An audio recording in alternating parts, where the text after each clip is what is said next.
cutting down. We cutting it. We cutting all the bad vibes, all the bad energy. This is Squeezy. This song needs a solution. You give us the problem, now give us the solution. Get the solution tonight. Spare the rod and spoil the child. Die the trend nowadays. But the reward for badness is either the jail or an early grave. The things we teach the kids at home, they're going and practice it out there. So let's teach them some love and some manners so they can treat people the right way. Don't tell me nothing about no hardship you're going through. For why your child and have no moral values. Correct them when they do something wrong. Don't defend them and make no ignorant excuse. We have a sad situation out here plaguing the nation. Did you get the right thing from young? So I went and had to sing this song about Mama.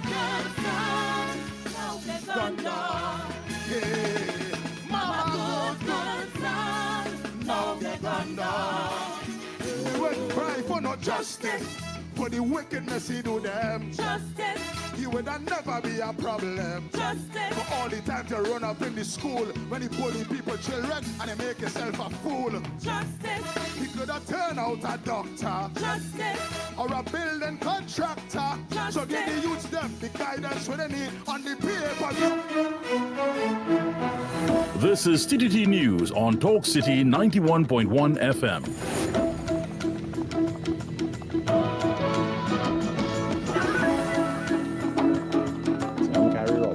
Making the news at this time.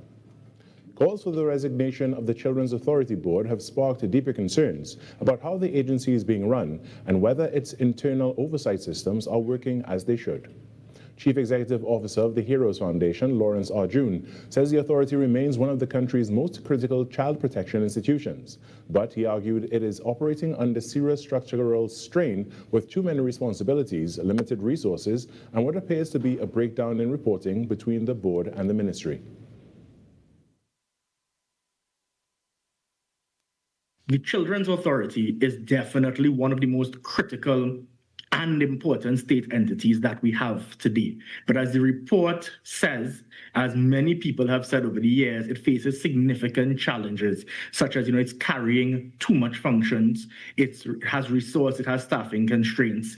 So that being said, I really was surprised that the minister raised such a matter in the public, because it says that there is, or there has been, some sort of breakdown in the reporting and the engagement mechanisms within the authority, the board, and the ministry.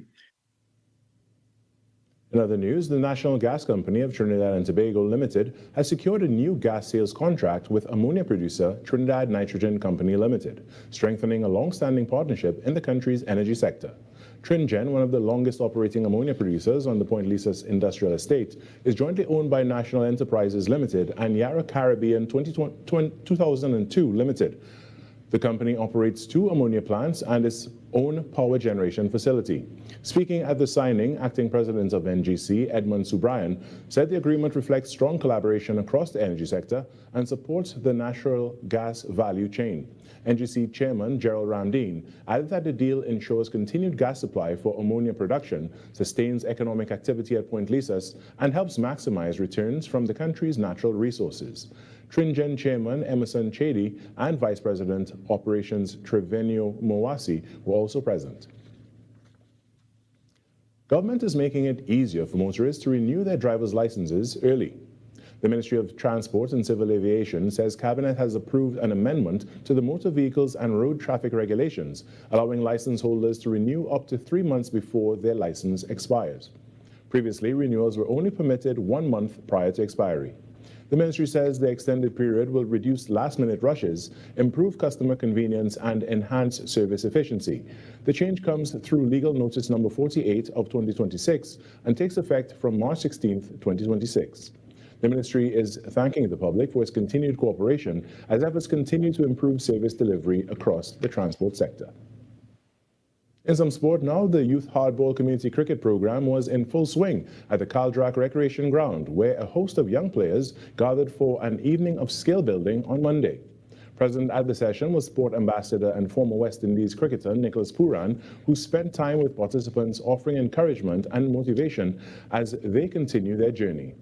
The program, run by the Ministry of Sport and Youth Affairs, provides youngsters with hands-on coaching from experienced mentors, fun cricket activities, and valuable lessons while sharpening the skills among the next generation. And that's what's making the news this morning. But joining us right now is Vimala Bakaran, the host of Trinidad and Tobago Today. Good morning, Vimala. Good morning, Carrie. How are you today? I am good. What about you? I'm doing good. You sure? Yeah, I just need a little bit more rest. We all need a little bit more rest, right, at this time of the morning. Yeah, it's a short week, so hopefully we'll get that this weekend. Yeah, that's right. That's right. Here with today's impact. That was TTT News on Talk City 91.1 FM. Talk City 91.1 FM. Talk. Cabinet has approved the establishment of the regulatory framework for the registration and management of classic, antique, and vintage vehicles in Trinidad and Tobago. Music.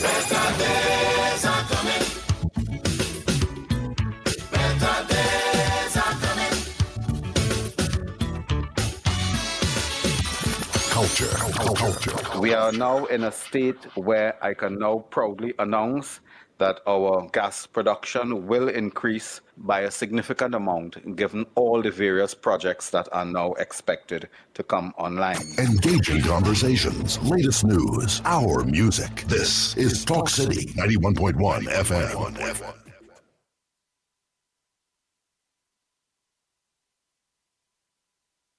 Wake up to the issues that matter most on the Ground Report. Join Andy Williams and Lennox Smith every morning from 6 to 9 a.m. for real talk, real analysis, and real perspectives on the stories shaping our nation. News, current affairs, and voices from the ground, unfiltered and unapologetic. That's the Ground Report. Weekday mornings on Talk City 91.1, where the conversation begins.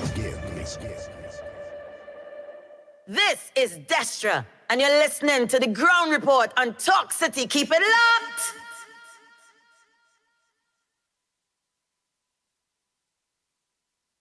Six a.m. to 9 a.m. Join Andy Williams and Lennox Smith, the Ground Report team, as they rip apart the lies, half-truth, and misinformation that the mainstream media never discuss. The Ground Report.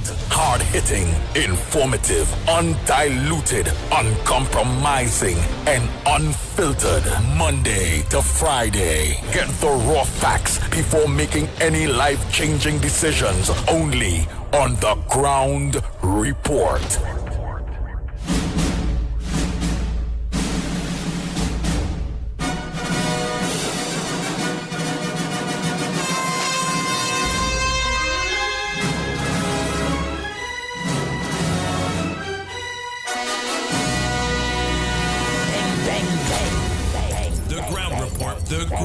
The Ground Report. The government of Trinidad and Tobago is not closing down Petrotrin. The Ground Report. The Ground Report. I would think that there's been very clear that all the employees of Petrotrin will exit the company. All. The Ground Report with Andy Williams and Lennox Smith. Bang, bang, bang.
shine. Out of the ashes we rise. There's no one like you. None like you. Our God is greater. Our God is stronger. God, you are higher than any other. Our God is healer. Awesome in power. Our God. Our God. Our God is greater. Our God is stronger. God, you are higher than any other. Our God is healer. Awesome in power. Our God. Our God.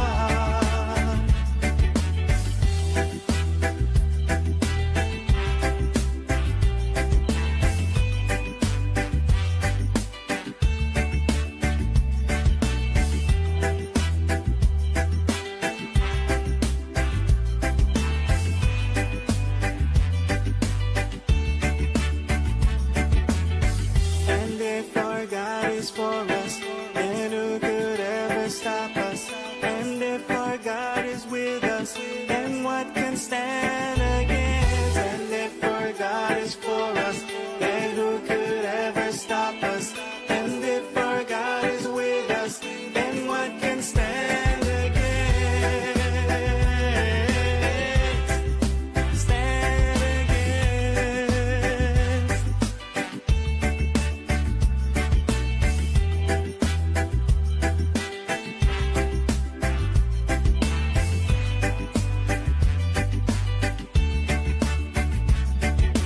Our God is greater. Our God is stronger. God, you are higher than any other. Our God is healer. Awesome in power. Our God. Our God. Our God is greater. Our God is stronger. God, you are higher than any other. Our God is healer. Awesome in power. Our God. Our God.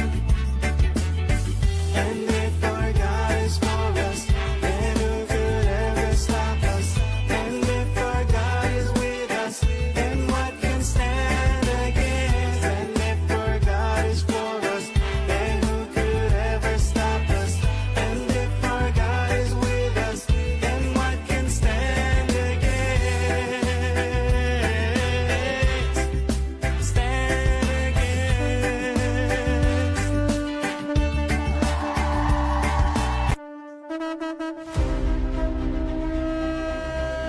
The Ground Report with Andy Williams and Lennox Smith.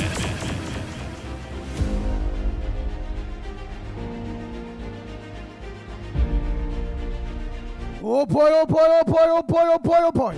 Good morning, Trinidad and Tobago. Time check. It's 12 minutes past the hour of 6 o'clock.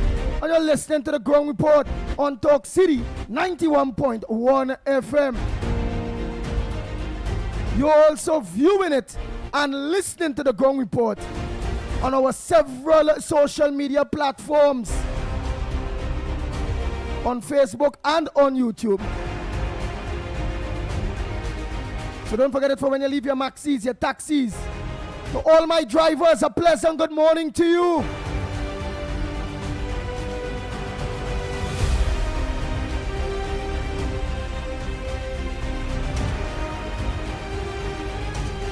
To all the onliners that are locked on, a pleasant good morning to each and every one of you that are locked on to us on Real Media TT on Facebook, Real Media TT on YouTube, Corridor Transformation on YouTube, 648 Television, Irvin, Felix, you a pleasant good morning to you all. The Ground Report, yes, The Ground Report on YouTube, or at Talk City 91.1 FM on YouTube, Facebook, and on Twitter. Good morning to all in sundry. I'm seeing here Before I go there, let me say a pleasant good morning. The Director Snipes, a pleasant good morning to you. Pleasant good morning, Andy. Pleasant good morning, Trinidad and Tobago. Nice. Lennox Smith, let's make it a pleasant good morning to you. Yes, indeed. Of course, a pleasant good morning to you as well, of course, and my colleague in studio here. And don't forget, of course, in Trinidad, East, West, North, South, Central, and our friends in Tobago. Tobago, yeah, we need to get a increased presence. I shouldn't say you're not putting in a presence, but an increased presence. And, of course, our friends in the region and the diaspora across the globe, and whatever time of the day it is in your neck of the woods, so to speak. Pleasant good day to you. Yes, this is the Tuesday edition of the what? Ground Report. Oh boy, I'm seeing you in the Guardian. U.S. packs up radar. Airport site cleared 4 months after military. Whereas after military asset was installed to assist TNT with narco and human trafficking surveillance. Is that a good or is that a bad, Lennox Smith? Well, it depends on who you speak to, because, of course, the opposition is saying that somehow Wayne Sturge, the current Minister of Homeland Security, Honorable Wayne Sturge, should resign because he has misled the population on this particular matter. Well, of course, voicing the chorus of opposition, both in Tobago and in Trinidad, on the presence of that piece of equipment. But I would prefer to go with the government's position.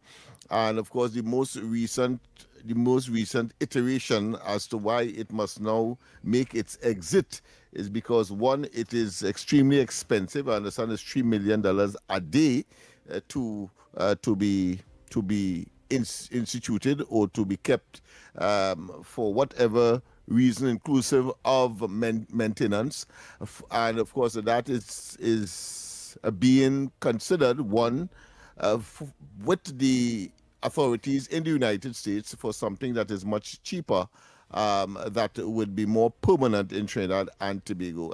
So what Gonzalez had to say, I think it is just a fluff and, of course, an opportunity as a typical political, parasitic, opportunistic, menace. Parasite, yes. But go ahead, yes. Oh boy. Autopsy revealed that Ariana died of heart failure caused by an infection. So it was not bullying. It was not no blunt trauma or anything. No sexual incident either. And of course, that is why we cautioned, even though we had an obligation to say what it was in the public domain. We did say that we prefer to wait until the autopsy and the medical reports come out. And now that it has been revealed, it means, therefore, we can rest assured that the initial observations or the initial accusations no longer subsist. Wow. Oh boy. Children's Authority Board members refuse to resign. What says thou on that, and what is the process? I don't know what is the legal parameters surrounding that as to when such a member could resign or should resign. What is the process? I assume without seeing the regulations and or the law that it has to be consistent with probably somebody like the DPP or even the president, where it's either you go mad or you're so delinquent that it requires, of course, the removal. Because on the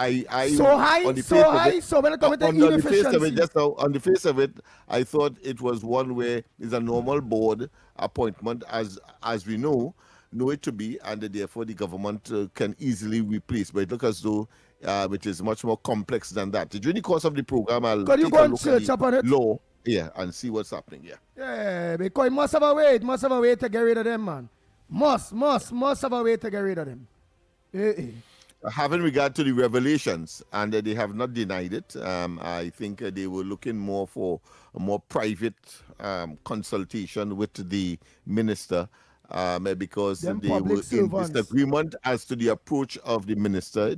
She ought not, in other words, to come in public and say that, listen, there's a discrepancy of several $1 million, and accuse, of course, the entity of mismanagement or a delinquent in their responsibility in terms of prudent management of the resources that would have been given to them via the state coffers.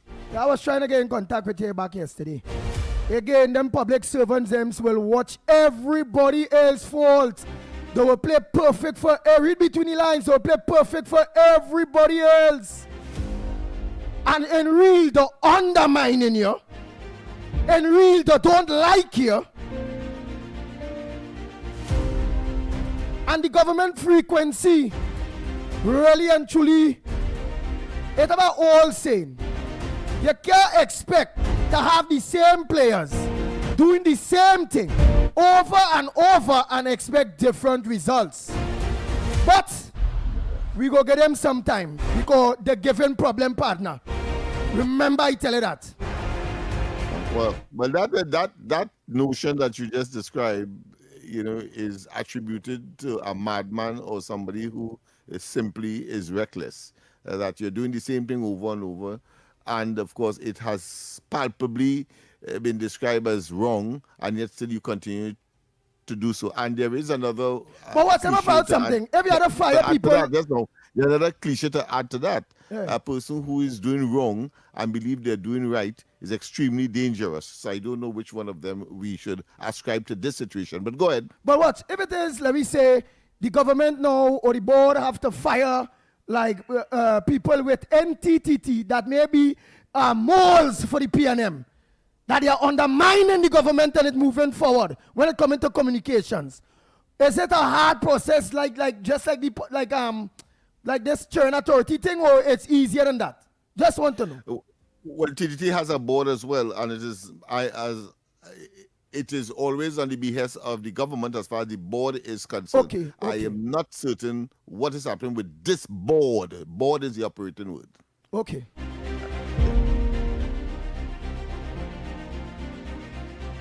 The only way to have a good coup is to make sure you move the rusty nails. Bang, bang, bang, bang, bang, bang, bang, bang, bang.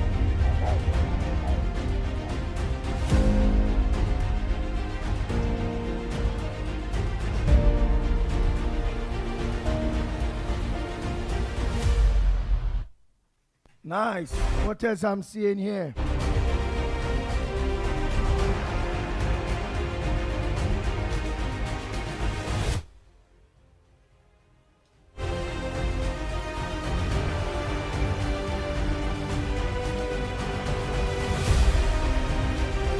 Oh boy, oh boy, oh boy. All right, let me S-gunned down last Friday, the Financial Intelligence Bureau, FIB, of the Trinidad and Tobago Police Service, TTPS, sought documents from at least 4 contractors for allegedly doing business with him. Guardian Media was told the contractors the TTPS visited early last week were Motilal Ramhit and Sons, Skylon Construction, General Earth Movers Limited and V&V Contracting Company Limited. However, the TTPS also has several other contractors to interview as part of their ongoing investigation into Gera. One contractor told Guardian Media that the police wanted bills and delivery dates, which his company complied with. Another said police also sought access to their records and even requested a copy of their bank accounts, for which he did not comply. Another contractor confirmed that they did buy material from Gera over the years, but were under the impression he had a license because his operation and reach was extensive. As part of their investigation, the TTPS has been interviewing contractors who allegedly purchased aggregate from Gera over the years, even though he has never been in possession of a mining license from the Ministry of Energy and Energy Industries. In 2021, the former administrator, Tien had amended 2 laws, the State Lands Act and the Minerals Act, to not only make it a chargeable offense for anyone to purchase illegal aggregate but that they would be disqualified from future state work. Guerra was the manager of D. Guerra Limited and owned several companies under the D. Guerra group of companies. While his legitimate base was a real estate company doing housing developments, for decades, allegations of illegal quarrying dogged him and there were several investigations and legal matters filed against him. On October 11, 2025, Guerra and his son, Garvin, along with 16 others, were charged with unlawful processing of aggregate and granted $50,000 bail each by a jus. Tice of the peace. That police operation at Manuel Congo, Guanapo, resulted in the seizure of a multi-million-dollar processing plant, trucks and other heavy machinery. The police investigation stemmed from this incident. However, 1 month later, in November, Guerra was detained under a detention order in the previous state of emergency, for an alleged plot to assassinate Defense Minister Wayne Sturge. At the time, reports suggested that the threat was linked to illegal quarrying and political influence and was a real and present danger. Reports also suggested that the threat stemmed from Sturge's refusal to install individuals handpicked by politically connected figures into state and constituent level positions. On November 20, 2025, Guerra was arrested under the SO provisions by the Special Investigations Unit on allegations that he leads an organized crime group involved in arms trafficking, money laundering and illegal quarrying. The order said Guerra's group had access to high-powered firearms and intended to escalate attacks against rival gangs in public spaces. After being detained for 6 weeks, he was released on January 3rd. Last Friday, Guerra was shot several times while in his vehicle outside his business place at North Oropouche Road, Sangre Grande. He was later pronounced dead at the Sangre Grande Hospital. Police investigations into his death are ongoing.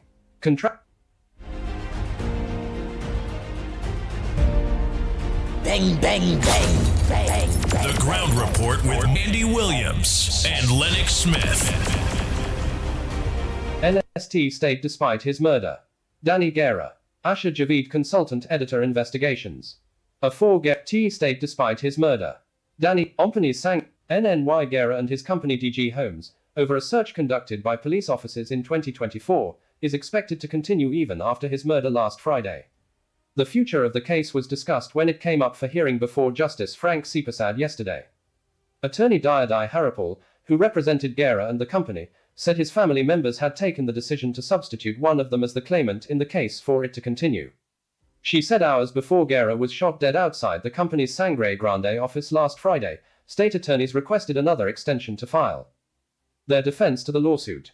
Justice Sipasad agreed that the case could continue with the substitution and directed Harapal to file the necessary application for the change before the next hearing of the case on May 13th. In the lawsuit, Guerra and the company claimed their rights were breached when officers assigned to the Special Investigations Unit, SIU, denied them access to their lawyers during the search.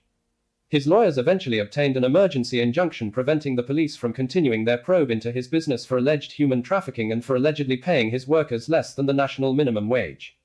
In January last year, Justice Sipasad dismissed an application from the Office of the Attorney General to strike out the case and issue a summary judgment. In the application, the state, represented by Gregory Delzan, SC, denied the allegations. It also contended that Guerra and the company had not raised extraordinary circumstances to justify the judicial intervention in the criminal investigation. At the time, Sipasad noted that the state had failed to respond to the allegation that Guerra was separated from his attorney, Gerald Ramdeen, while being interrogated during the search. The defendant's failure, to date, to challenge the version of events which the claimants have outlined, renders their complaint premature and the court cannot, at this stage, conclude that the right to counsel was not infringed, Justice Sipasad said. Constitutional guarantees must be jealously guarded and this court holds the view that citizens should have unfettered access to the court to advance legitimate claims premised upon alleged constitutional violations, he added. He said if the criminal investigation process was manipulated by the cases claimed, the police commissioner and director of public prosecutions, DPP, would have intervened. Last October, Guerra and his son, Garvin, were charged with unlawful processing of aggregate without a license from the Ministry of Energy, following a probe into his quarry operations. The probe resulted in the arrest of 17 others and the seizure of equipment and vehicles. A month later, Guerra and his son were held on preventative detention orders under the then state of emergency. The order accused Guerra of posing an imminent threat to public safety, including being responsible for an alleged plot to assassinate a government minister. He was also accused of having access to high-powered firearms to commit attacks against rival gangs. Guerra and his son were detained for 6 weeks before they were released after their lawyers, led by a British King's Council, threatened legal action over the detention.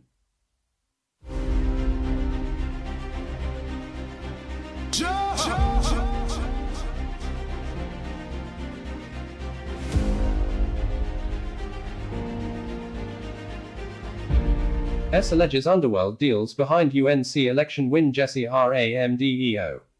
The United National Congress, UNC, secured victory in the April 2025 general election with financial backing from members of the criminal underworld in exchange for deals. Gonzalez made the claim while pushing back against accusations by Prime Minister Kamla Persad-Bissessar that the PNM's headquarters was built using drug money, an allegation she made during her parliamentary address last Friday. Reacting to the statement, Gonzalez condemned Persad-Bissessar for using parliamentary privilege to make what he described as unsubstantiated claims against the PNM, calling the remarks scandalous. However, he also made allegations of his own, suggesting that during his tenure as National Security Minister, he received intelligence reports indicating that criminals had helped finance the UNC's election campaign. He pointed to claims that as much as $17 million was spent in the Sangre Grande constituency during the campaign. We got information, it's the same thing that happened in some of the marginal seats in Tunapuna and what have you, where there was strategic collaboration between the UNC and the criminal elements to win some of these seats. And that is the reason why this government cannot govern without a state of emergency, because many of them cannot walk their constituencies. Gonzalez also revealed that the PNM was told that if they had accepted similar arrangements, the outcome of the election might have been different. Calls for campaign finance reform resurface. Gonzalez comments have renewed debate over political financing, with some analysts arguing that the controversy highlights the need for stronger campaign finance reform, while others say legal action could also be taken now. These are all issues of misbehavior in public office and no political party, while they go and yap. They are not doing anything to bring people to account, said political scientist Dr. Vishnu Raghunath.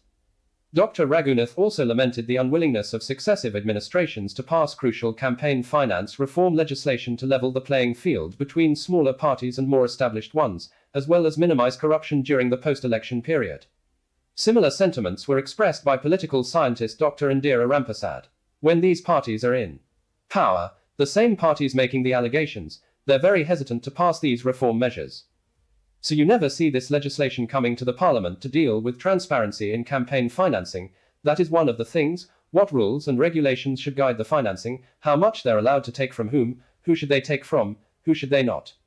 These are the kind of reform measures that we're talking about, but particularly transparency, she said. STT retreat costs. Aruka, Lopanot MP Marv S of thousands of dollars spent on an executive retreat hosted by Telecommunications Services of Trinidad and Tobago, TSTT. Last week, the Sunday Guardian reported that TSTT was invoiced more than $436,000 on the retreat held in Tobago from January 16 to 18, based on documents obtained by its investigative desk.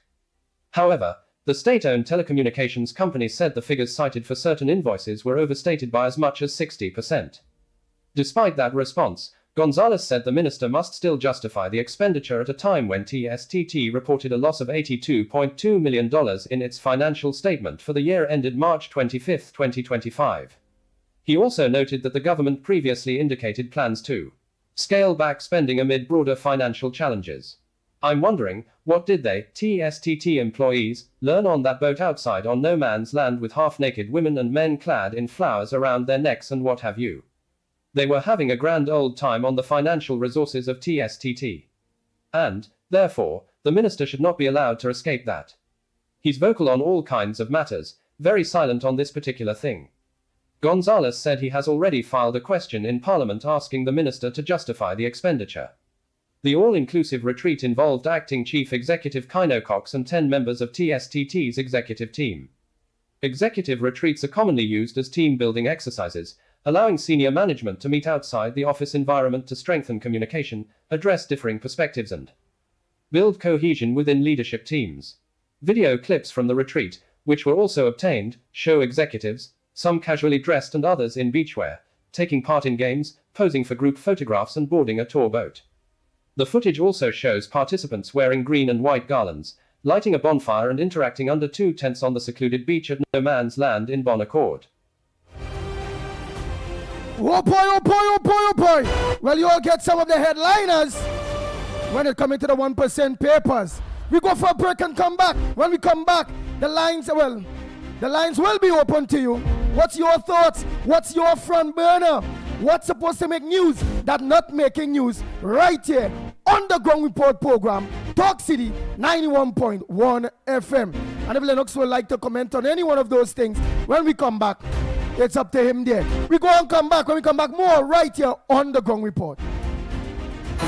Your stories, your communities, your country. TTT News is everywhere, on the ground, across Trinidad and Tobago, and on every smart device. When it matters, we're there, reporting the news as it happens. Because your world can't wait. Your world moves fast, so do we. TTT News brings you the people, events, and issues that matter most. Stay informed, stay ahead. TTT News, every night at 7. TTT News, committed, accurate, relevant.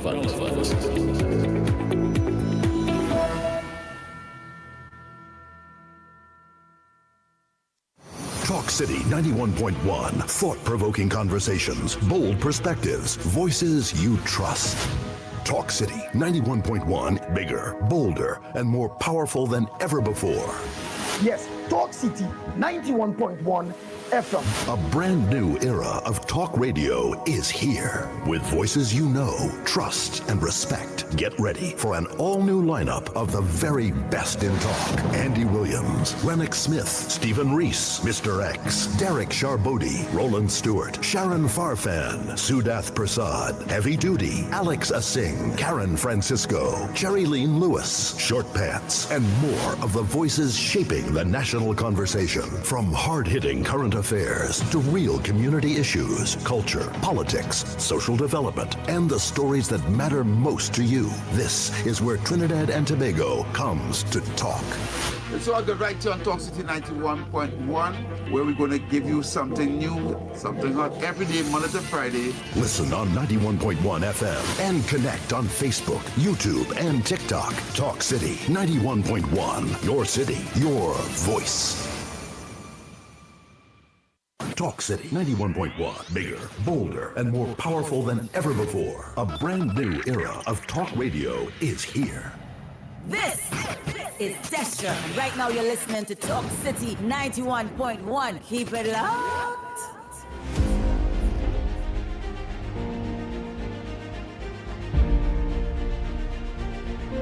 Oh boy, oh boy, oh boy. We are back, we are back, we are back. Time check, it's 37 minutes past the hour. 6 o'clock, and you're listening to the Ground Report. Yours truly, the pitbull of radio.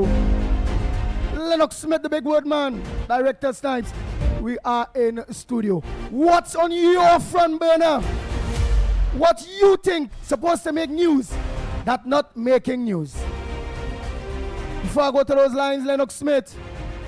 Oh, well, yes, indeed. Of course, what I heard prior to the break is what I would describe as a mangled twister of accusations, recriminations, and, of course, in the case of the opposition, clearly opportunistic, what I consider to be hypocrisy, opportunistic hypocrisy. So let me get to the first story. The first one, of course, is with respect to the death or the unfortunate death of Mr. Guerra. Well, there seemed to be a trifurcated strand that we need to treat with three directions, because they're talking about an investigation by the police, the seizure of equipment. I didn't hear about that part of it, but there's a seizure of equipment, and I believe that there would have been charges preferred by the police with respect to illegal quarrying, and the non-payment of the minimum wage. I understand that there's something to deal with the industrial relations, operations of the entity that would have employed the persons owned by Mr. Guerra. And then you have the situation where there is legal action with respect to having no access to his lawyer, and he's saying that that is a constitutional breach, and that matter is now before High Court judicial consideration. And of course, the court has said that there is valid grounds for judicial review. Your favorite judge has confirmed that, as we have heard in that particular piece. We have those three things that with respect to GERA. Of course, moving on with respect to the role of Minister Sturge, I think we ventilated that earlier, but let me just say that the issue before us is one where Mr. Gonzalez is saying that and calling for Mr. Sturge's resignation, having regard to all of the matters above. But the fact is that it is pure political, what I consider to be grandstanding. He would have been in a government where clandestineness, secrecy, and the role of non-disclosure clause was a major feature of the PNM, and all of us know that who are honest, who would want to be honest in terms of our understanding of it. But the fact is that if you claim national security as a consequence of a national security issue, and you're saying I cannot talk to you on that now, then of course one has to understand that. But it appears Gonzalez, because he's now in the opposition, he's saying something different. But more significantly, I think, is when he's talked about the possibility that the present administration used the criminal elements to get into office. I think that is a low blow that none of us would want to accept. The first thing, when I heard that, I would want to superimpose his assertion on the Tobago situation. Is he saying that the PNM got licked, at least three times in recent times? And is it that the Farley-led administration were funded or engaged in criminal activities? That is why the PNM lost. So it's a sore loser kind of scenario that he has postulated that really and truly has no credence in terms of the reality. I will leave that there until we get some additional information. All right, so those are the areas that I would want to focus on based on the stories that came out. I think there was a final one that has slipped me. The story where that is TSTT. He want Gonzalo wants answers. Yes, he want answers. Yes. With respect, of course, to that. From Paradat, he want Paradat to break his silence. I want to answer that by asking a question. When the PNM on several occasions in government had retreats, whether in Tobago or in Toco, as the case may be, and the cost would have been, of course, on the treasury of the country. What was that for?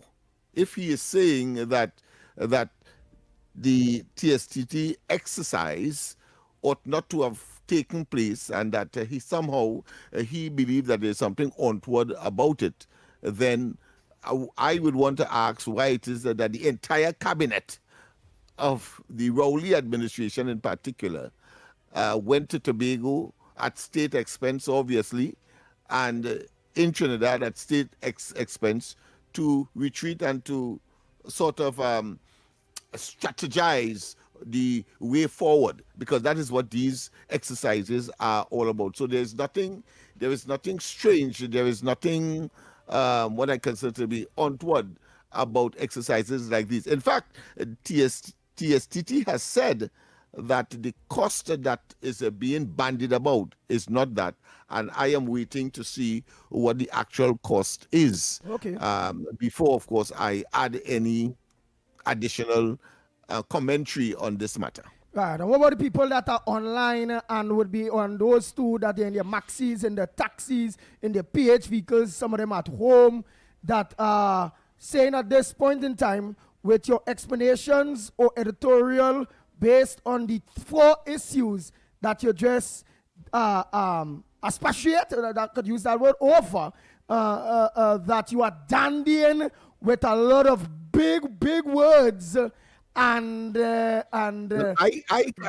cannot be held culpable for persons who may be deficient in terms of their vocabulary expanse. I cannot be held responsible for that. They ought to just as me, I went to primary school, secondary school, university level, etc. So you would have to, of course, I'll have to forgive them for taking that approach. But I want to tell them that online there are dictionaries, etc., that you can, of course, take note of. And the modern technology is such that what I've just said, it will be, of course, recorded on social media, etc., and you can make reference. So there is no excuse as to that argument that they may or may not understand the words used, because the technology is such that they can just simply Google or make reference. Okay then, we papa. All right, because I was going to tell you if you could break it down like how I will break it down and thing, because I'm not feeling too good. I really can't know to break down nothing, but you don't let them know go to the dictionary. I can't break down that night. I didn't really understand it much. So let's go for that needed break and come back. When we come back, the lines are open for you. Again, just hit that dictionary if you didn't understand, but Lennox Smith break down all 4 issues. That's all the man is telling you all. Pitbull just not feeling too good this morning. Go ahead, Snipes!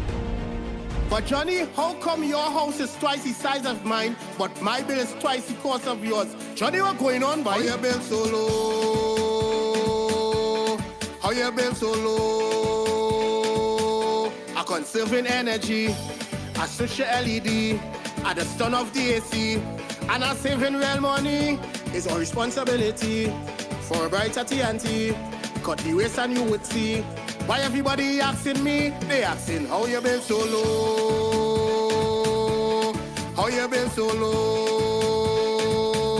TN Tech, powering the nation into the next generation.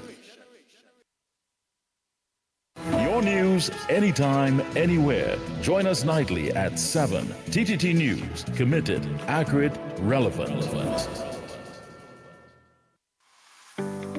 The Trinidad and Tobago online arrival and departure card platform will go live on March 17, 2026. This secure platform can be accessed at travel.gov.tt. It is free, convenient, and required information can be completed within a few minutes. Passengers must create an account using a valid email address to access the portal, which will be available 72 hours prior to travel. The online arrival and departure card is a mandatory declaration for all international passengers and replaces the former process of filling a paper form. To complete the online arrival and departure card, each traveler must have flight information, a valid passport, and must upload a picture of the passport biodata page. Receipts for immigration and customs containing a QR code will be generated upon submission. Download and save the receipts, which will also be sent via email. Edits can be made to the declaration prior to the day of travel. However, if any changes are required on the day of travel, passengers must complete a new online arrival and departure card. The QR code may be required before boarding and must be presented to officials upon arrival and departure. A transformative travel experience awaits. This was a production of the Information Division, Office of the Prime Minister. This is Destra, and you're listening to the Ground Report on Talk City. Keep it locked! If you believe that you're 30... Bang, bang, bang, bang, bang, bang, bang, bang, bang.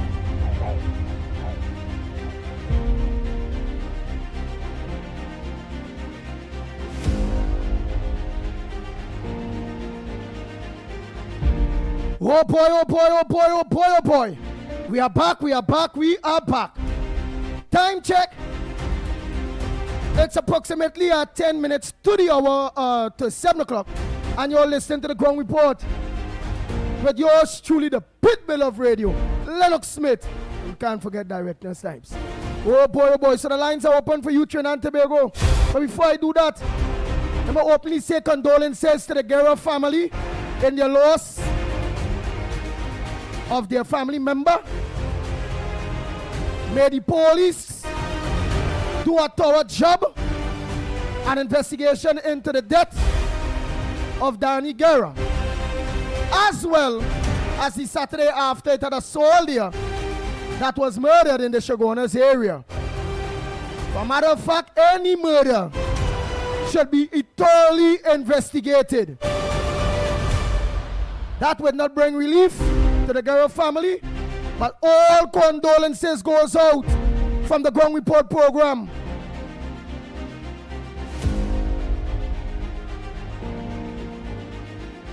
Yeah, I think you're quite right.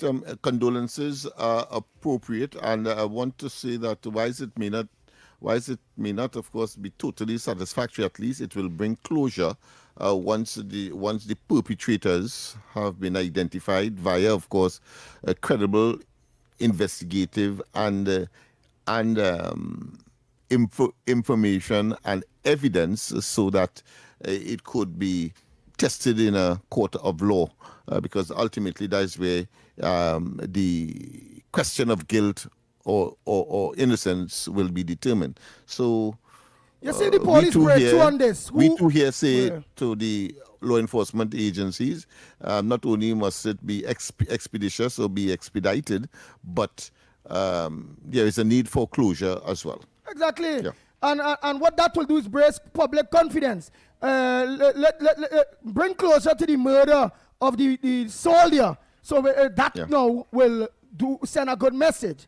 Bring closure to Danny Guerra and whoever it is murder he too. Bring closure to all these unfortunate murders that going on and people not getting catch. You all need to catch people in order to deter people from feeling so emboldened that today or tomorrow their next eyes will be on the politicians. And that will be bad. Don't wait. Mash up those groups before they start to attack big businessmen and politicians. Well, they done big businessmen already. Before they start to go after the politicians.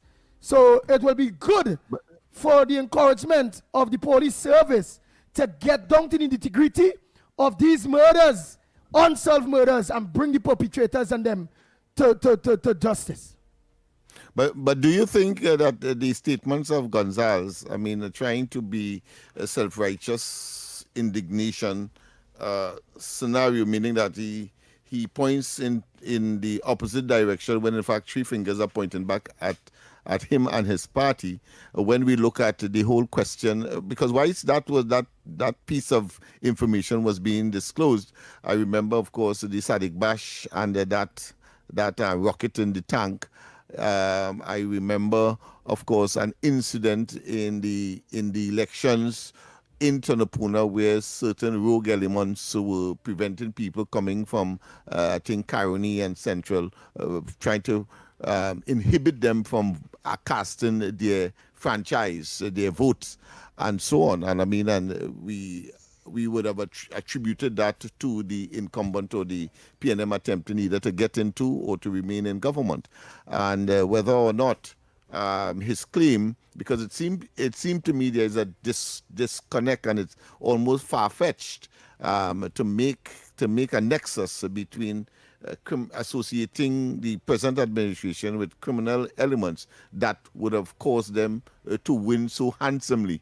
And of course, he used very specific words, which I took note of because they were more generic. He wasn't very specific. He was saying that some of the East-West Corridor seats, for example, but he mentioned one, but he didn't mention the others because he simply couldn't. The fact of the matter is that from where we stand on the ground report, we knew they would have gotten licks, and that they got licks properly and fairly, utilizing all the mechanisms that would have been available, even though there was a threat of not bringing international observers. But again, the PNM again has been accused of, and in fact, we want to say have not brought in one election, the 2020 elections, said that they will not bring international observers, did not bring international observers, and that left, of course, a very poor taste in terms of the validity of the PNM in winning that particular election, which incidentally,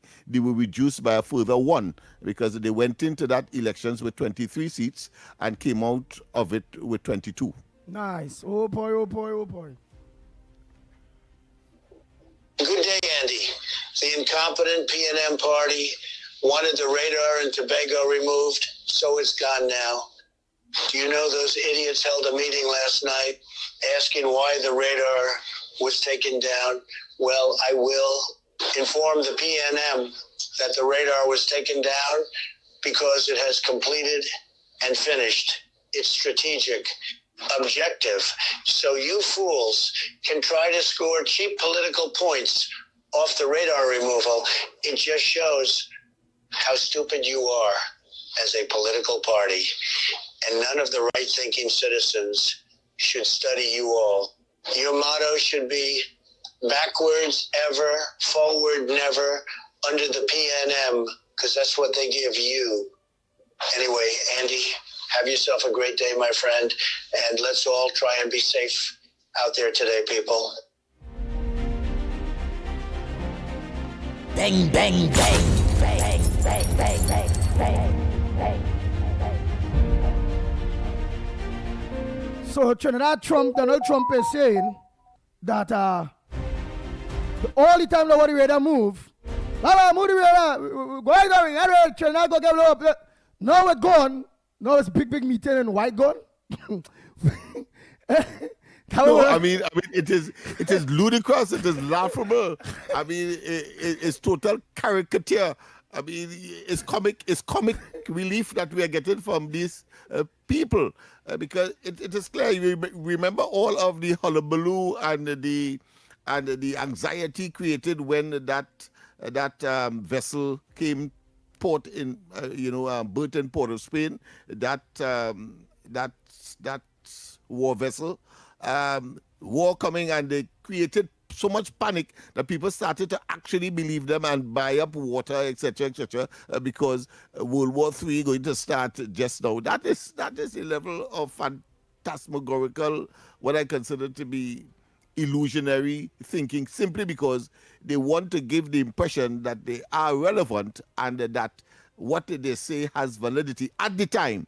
And when the projection did not materialize, when the prophecy did not materialize, they then go on to another one, and so they are going, finding nebulous and insignificant things to hoodwink the population, and when it doesn't work, ultimately, as we have seen by our experiences, they then go on to the next one. And so what is happening now is another phase. They will oppose the deployment of that radar. Now that you are getting what you asked for, that is to say, it is leaving, it has been dismantled, you're still asking questions as to why it's going now. I mean, come on. Wow. It's 3 minutes still, so let me just thing here real quick. Boom, boom, boom, boom. Hey, papa. Let's continue there. Oh, Bossman, I want to play you after the news.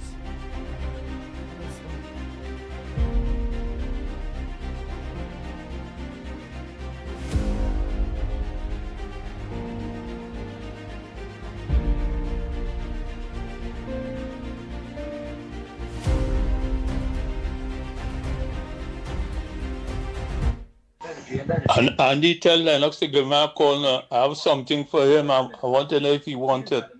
For you to give me a call. Andy get the clipping from Wayne Sturge and in Parliament on Friday, and they were here where he telling them that so is coming back. And they come back in a different form, and he go want to see if they go pass it or not.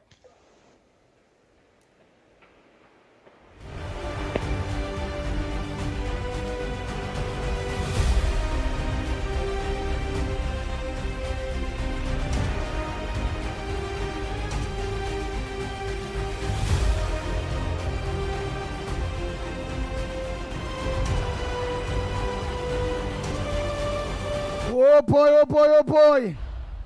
Andy, a good morning to you.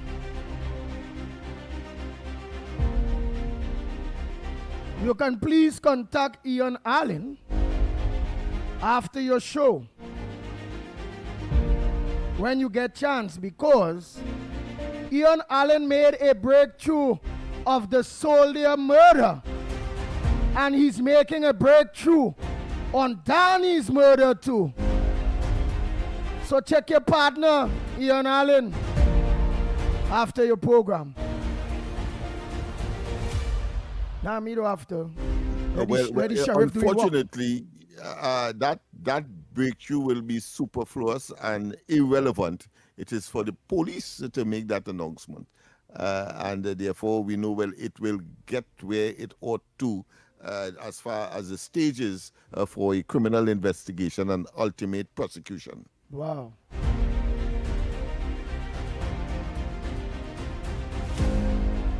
Everybody just need to do the work. I will just read the news. Go ahead, Ed Snipes. Let's get that TTT news going.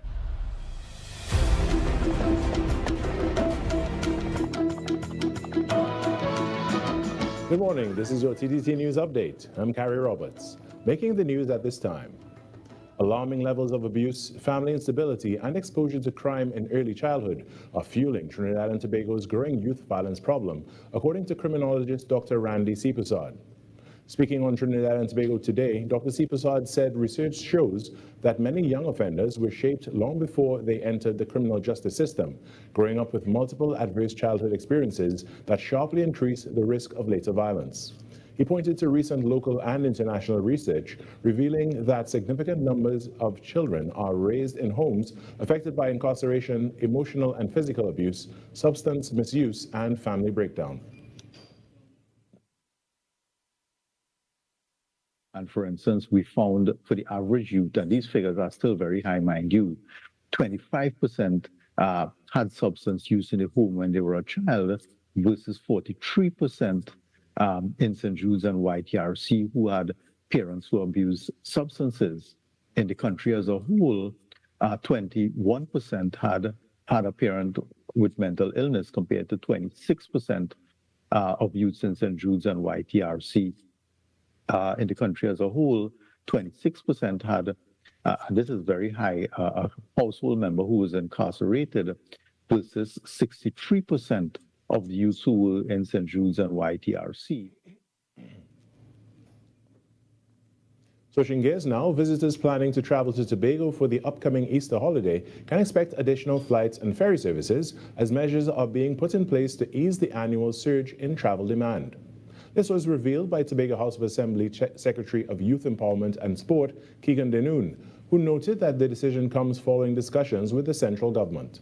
He acknowledged that Easter remains Tobago's most oversubscribed travel season, but said efforts are ongoing to improve access to the island through increased flight availability, including the possible use of jet aircraft to service the air bridge.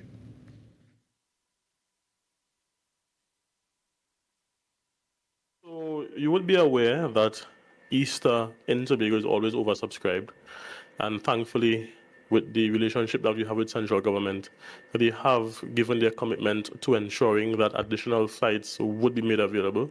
We are currently in the process of seeing how best we can have a jet service the air bridge during that period, and so you can look forward to having additional flights being made available to the public of Tobago during that period. Mr. Dinu noted that while there is still room, He further explained that discussions have also been held with the Port Authority to ensure ferry services are ready in time. All the vessels are ready for Easter. I know boats are currently undergoing repairs. Once those repairs are completed in time, they would be ready for Easter. If not, the Galleon's passage would also be available to take off some of the strain. But we are ensuring that everybody who wants to be here in Tobago would be able to come, whether by air or by sea. As an administration, we are mindful of the challenges that people face coming to the island. So we are trying our best to ensure that you have the smoothest possible experience in getting to the island. He also praised the central government for its willingness to collaborate, particularly given the economic importance of Easter events to communities such as Buku and Mount Pleasant. In other news, Minister of Works and Infrastructure, Jerlene John, met with the British High Commissioner to TNT, John Dean, to discuss potential areas of collaboration aimed at advancing the country's infrastructure development objectives.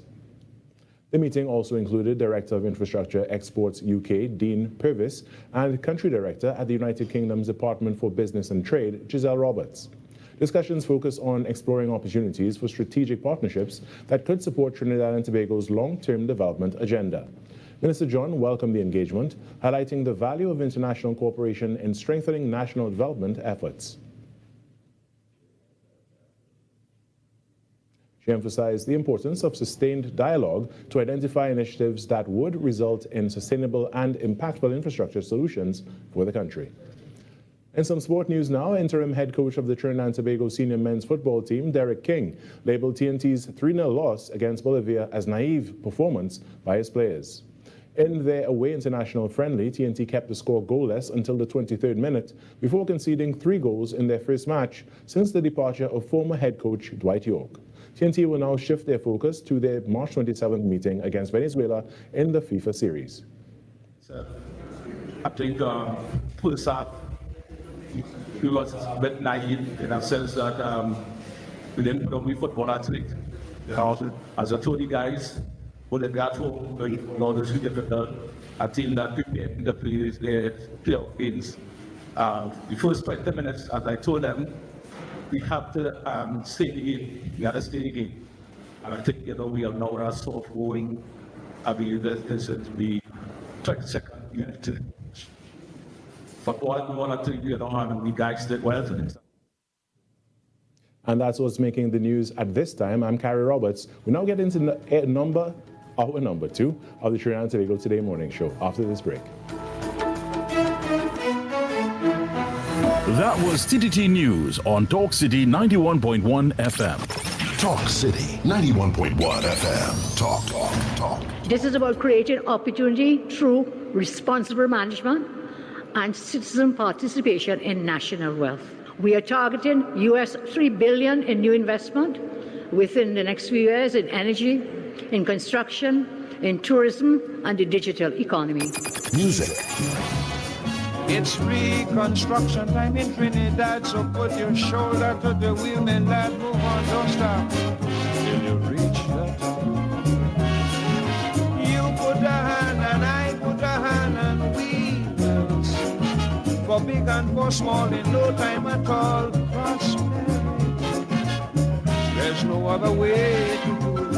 Show your patriotic spirit, unity, somehow. If Trinidad ever needed you, is now.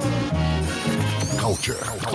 The budget has goodies and some not so goodies, but that is because fairness requires that everyone plays their part. Engaging conversations, latest news, our music. This is Talk City 91.1 FM. The Pitti Valley Diego Martin Cluster presents Panyard Crusade 2026 from March 23rd to March 27th from 6:15 p.m. each night with rosary, praise, and worship, featuring 424 Music Ministry, The Seminarians, Cluster Joint Choir, Valley Harps, Valley Angels, and much more. Live at the Valley Harps Panyard, Moncoco Road, Pitti Valley, opposite St. Anthony's RC Church. Guest speakers, Father Isaac Umaro, Father Steve Ransom, Father Robert Cristo, Father Matthew Martinez, and Father Leslie Tankai. The Panyard Crusade 2026.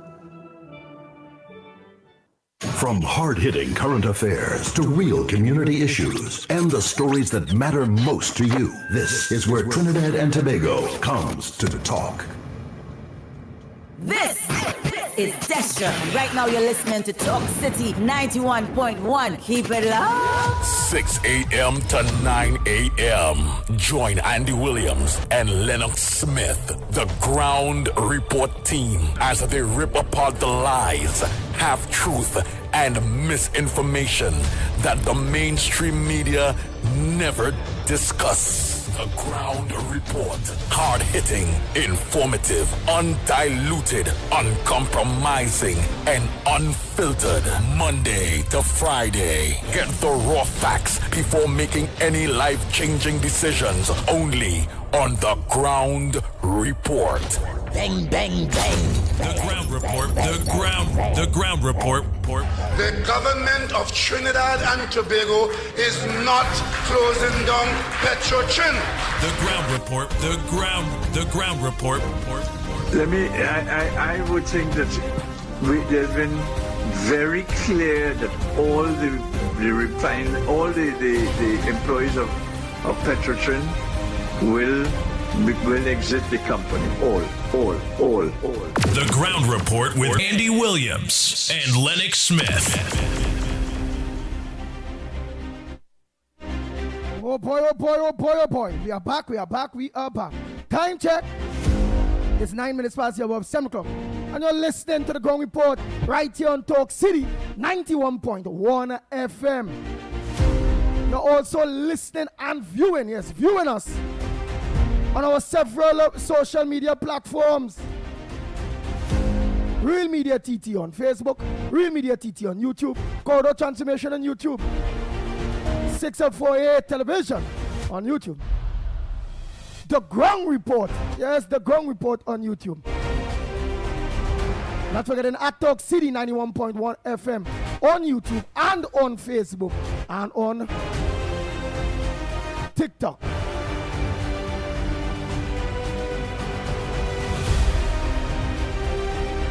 So as promised, the lines are open to you. Organize and play your voice notes.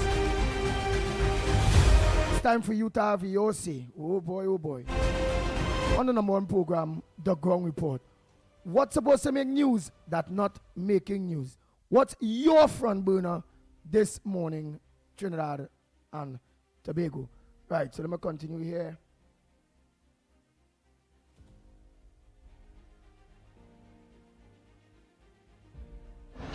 Morning, everybody. Morning. The United States of America has just announced that it is no longer interested in pursuing its anti-drug and anti-cartel mission, whereby they would be executing people who would be transporting drugs. They said that mission has been abandoned, and they have told Trinidad and Tobago that they are on their own with respect to handling narco traffickers trying to come into the country. So I want to say, I warned the government of Trinidad and Tobago repeatedly on numerous occasions. I said have nothing to do with USA and that man called Trump. Because Trump is a very unstable, mercurial, fickle. One minute he says something, the next day is a complete different story. He's a man that is full of lies. He's very dishonest. Right now, Facebook and other social media platforms are cluttered with lies and fake news from Donald Trump. So it seems to suggest that Trump has outsmarted Madame Bissessa. Because I thought all this talk about killing them violently and the United States helping us and we're going to get oil. They have withdrawn their troops from Trinidad and Tobago and the rest of the Caribbean. So there is no more protection from drug traffickers at sea. So we are highly vulnerable and we are back in the same position. All this talk about shield of Americas and shield of Americas, that was just a front to bamboozle people. And I want to say this, right?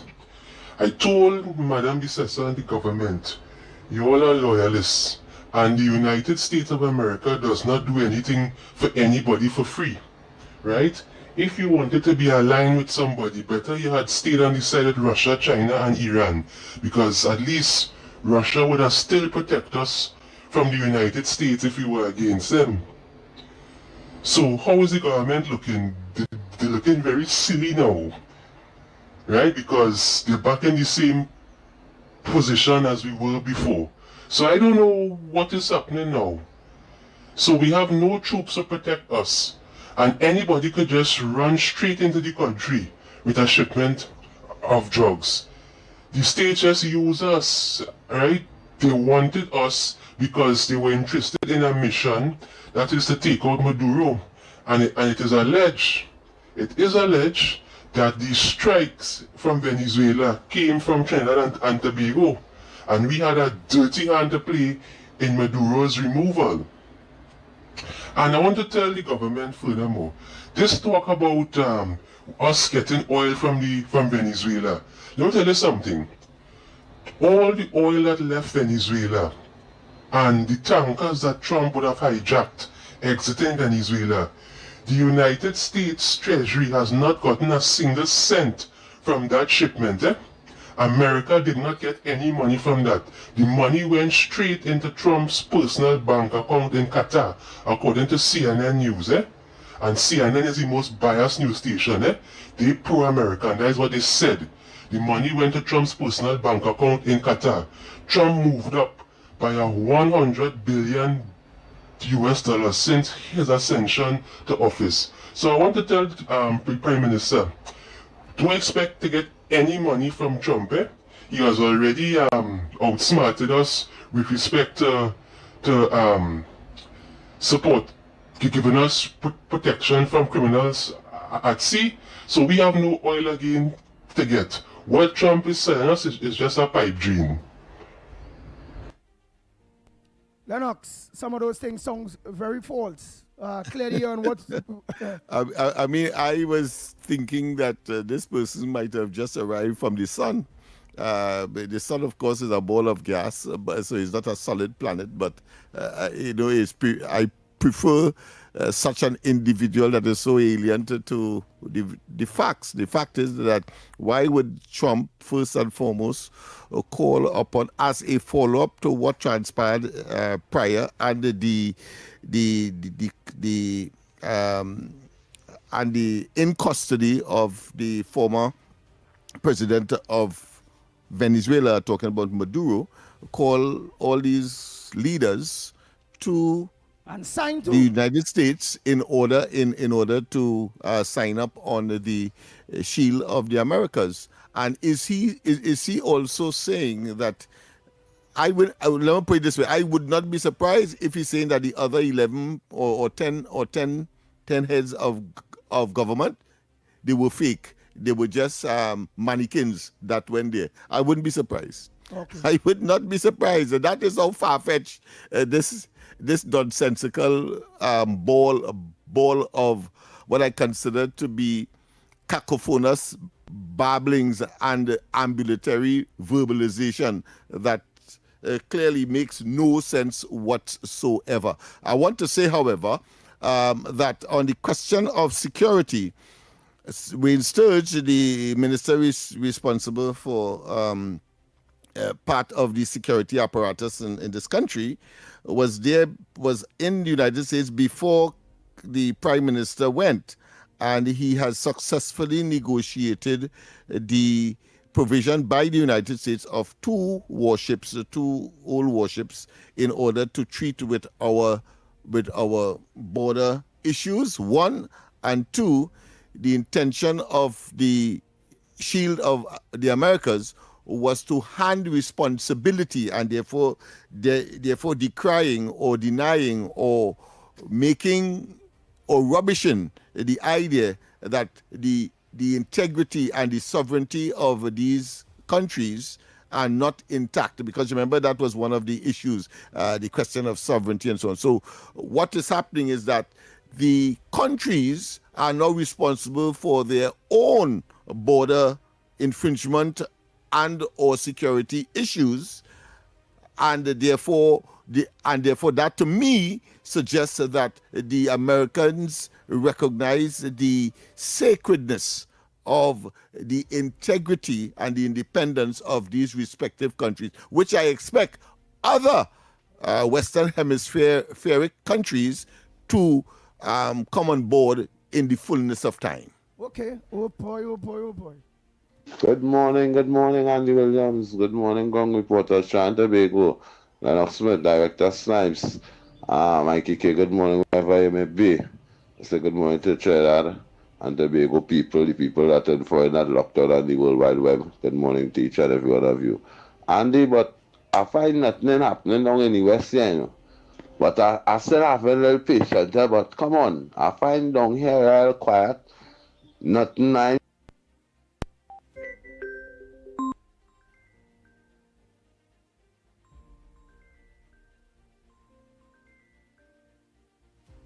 Go ahead, caller. I'll take off that after. Go ahead, caller.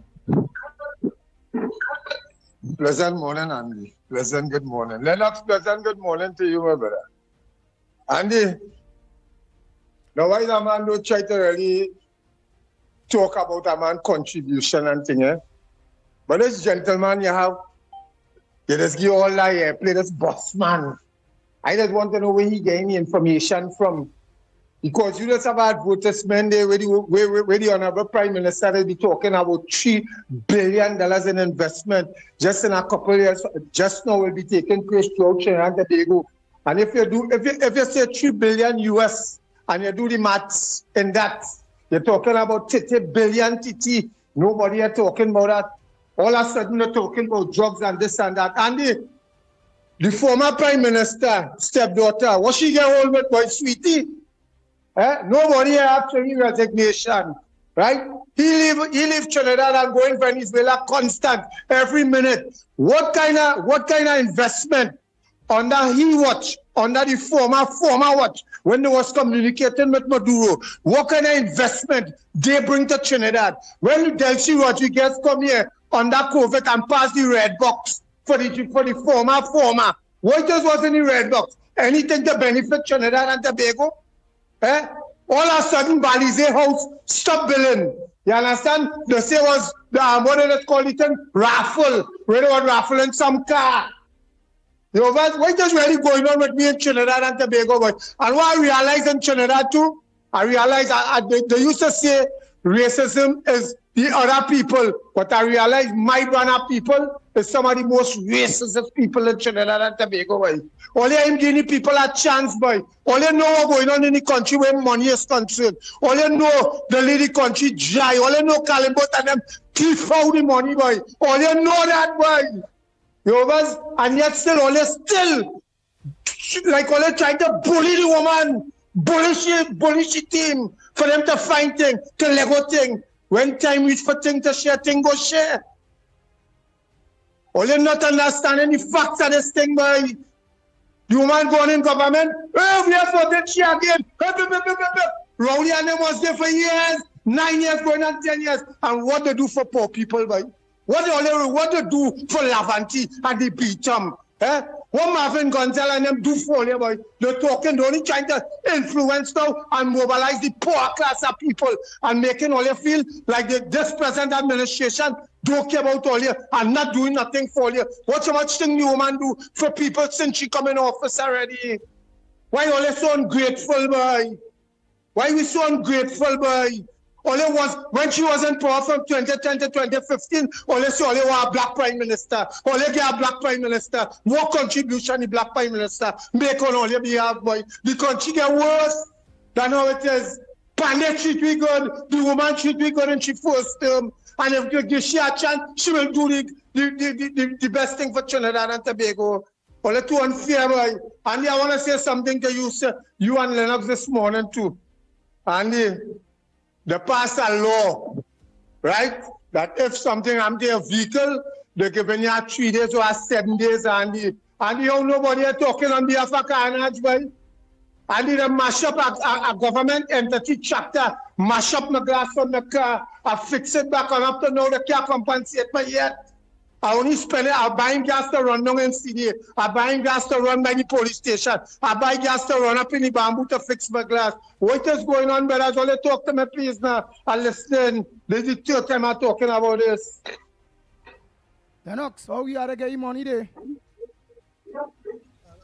We'll have to send something formally to the entity involved, and we will discuss strategy to at least have them focus on the resolution of this matter. I don't want to talk this strategy on air. So, Mr. Kainaj, you can contact me. We have a call. We have a call on the side. A pleasant good morning. Welcome to the Ground Report. Yes, welcome. Good morning. Good morning. How are you going? Well, as could be in the circumstance. Boy, why PNM just come out with their false propaganda, boy? Last night I was watching PNM 3, 7 o'clock news. and Marvin Marvelous Marva saying that how he had information when he was National Security Minister that the criminals financed the UNC party to win the election. Them spend over $70-something million in Gandhi and Tonapuna and some of the marginal seats. What happened to Marvin Marvelous Marva? Because Kamala bought the mask against Balize House, he come out with a statement last night. I see him, I listen him, because I just watch all them talk program. I just listen all talk program to hear the PNM propaganda right through. Marvin, not easy. Have a blessed day. Same to you, of course. We share that view as well. Because, I mean, it was all about being as phantasmagorical as you could be. A story that is so far-fetched, it's very difficult to even, focus. Because, I mean, it simply does not make sense. We did allude to it earlier in the program. Andy, good morning. That was not called the name of Russia, China, and Iran, all communist countries. If this man like the PNM, they like communists. This man like to be ruled. He like to be ruled with a whip. That's why we need to whip them from behind. All of them, the PNM, they get whipped from behind. They are slaves to Raoul. They are slaves to communists. They like to be ruled. They don't like to rule themselves or do things for themselves. They like to be ruled with a big whip. So you see where the bossman is. He called the name, instead of calling the name of other country, that's a very prosperous. We call Russia, China, and Iran, who people enslave their people. The bossman, they like to be a slave to the China. Boy, if that man cannot prove that message from Trinidad, that man needs to be locked up. You need to put that man in jail. He said that message from Trinidad. If he cannot prove that, he needs to go to jail. He needs to go to jail, my friend. And stop playing that man lies on radio. Good morning, Andy. Good morning, Lennox, the pitbull of radio. We are the government. The government work for the people. And they keep up the good work. And they choose. Yesterday, I see the PNM have a big meeting in Telapuna, boy. They're touching the ground, boy. Local election coming. They say CPAP and Rapid Vaccine and this program of the launch. People who work for the carnival and get paid. The project finished Friday, going there, and nobody get paid up to now. And was calling on the Honorable Minister, Kumuskidi Shaman, and the government station. She sent a text. She ain't taking the call. Oh, she go do that. She can't do that. People need answers. I say good morning to Mr. X and Stephen Reed. Real soldiers down on the ground, they understand the poor and the needy. They're not total no side. They're just looking out for the underprivileged and the poor. We need answers, and the people ain't getting money. And they looking too good, boy. With them ministers and them, trying to make my prime minister look bad. The high horses, they come along on the ground and deal with the people. And they talk to them now. After you go for your local election, why you right? You didn't want in Grandy again? Go there, go Martin. Go down there and fight for down there. Yeah, but...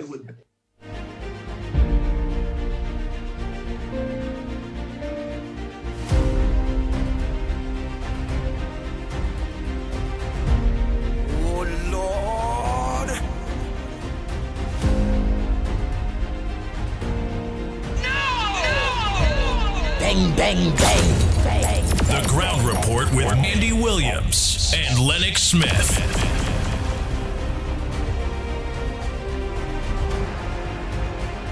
Oh boy, oh boy, oh boy.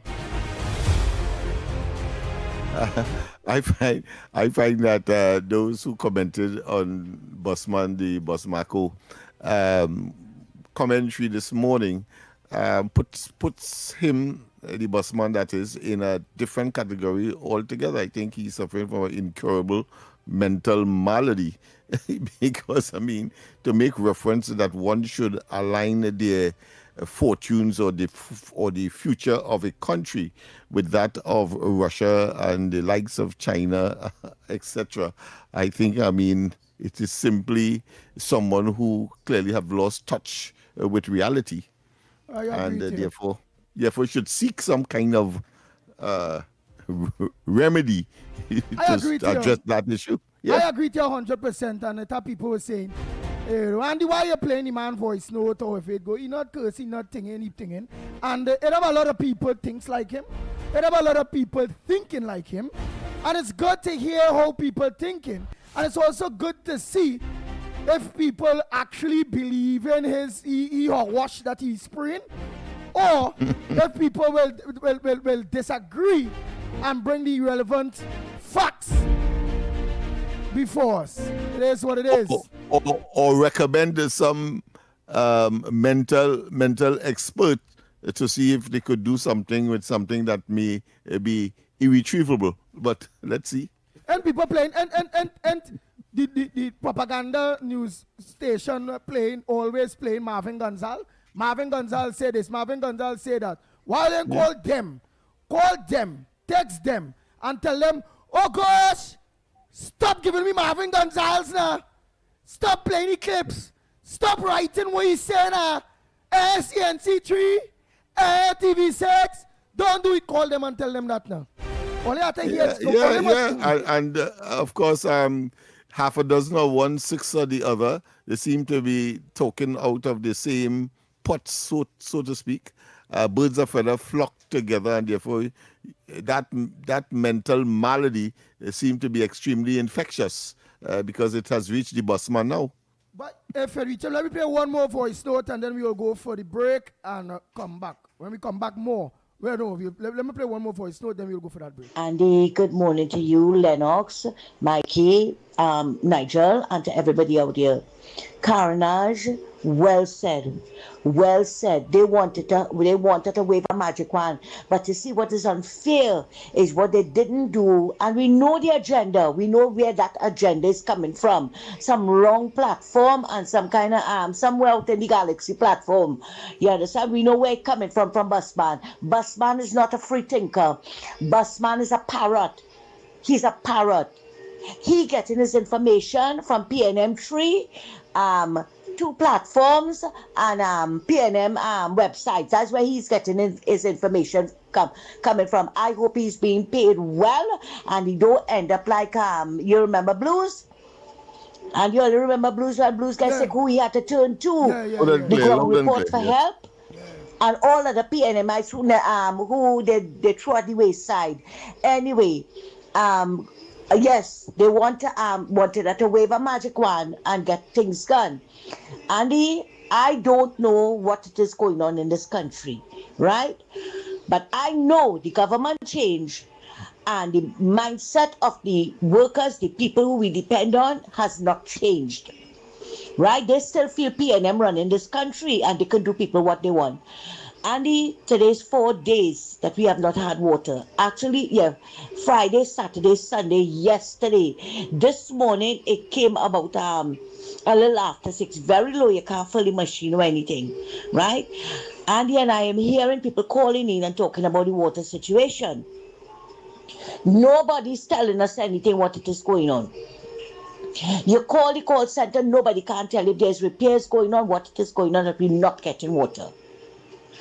We are on a water schedule, Santa Cruz area, Tuesday, Thursdays, and Saturdays from 6 to 6. Andy, it comes at 6 o'clock, and by 10 o'clock, it's gone. What can you do with it? By the time you catch yourself, you know the water there. Right? something is going on, but if they feel that they're going to bring down this government with their nastiness, they lie.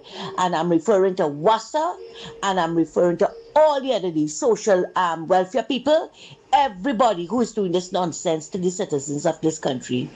And I agree with the caller because Mrs. Pasabi says to talk about what kind of money Bill Bally's here. Suddenly Marvin know that gangs finance the PNM. Oh, come on, Marvin.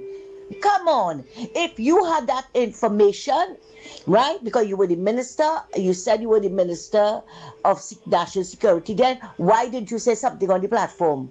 Why didn't you say it now dawned on you?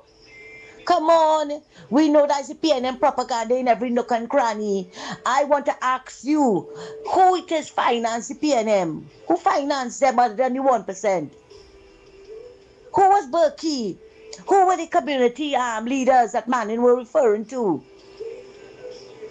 That always are in the PNM hip pocket, the fob. Or they feel all they fooling somebody, or they fooling nobody. Because this is not email gate all over again, you know. Right? And Andy, before I leave, okay, so Kamala talk about Mrs. Prasad, sorry, talk about Bally's house. You know, suddenly they come back up with Pink House. And Munilal House, let them go and warn them. We hear the Attorney General and warn them about threatening the Prime Minister. So let go. Because of a madman, the lady had to take all her receipts into Parliament and put it on the Hansard. That's why after he couldn't even raise that same man he raised them pictures with. You see what man rowdy do him? Nice. We go for that break and come back. When we come back, more right here on the Gong Report. We'll be back.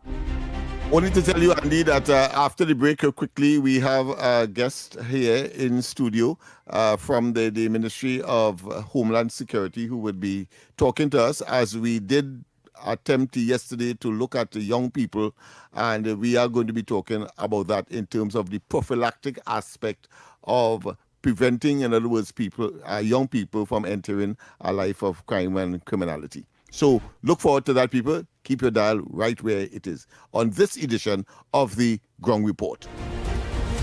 Talk City 91.1. Thought-provoking conversations, bold perspectives, voices you trust. Talk City 91.1. Bigger, bolder, and more powerful than ever before.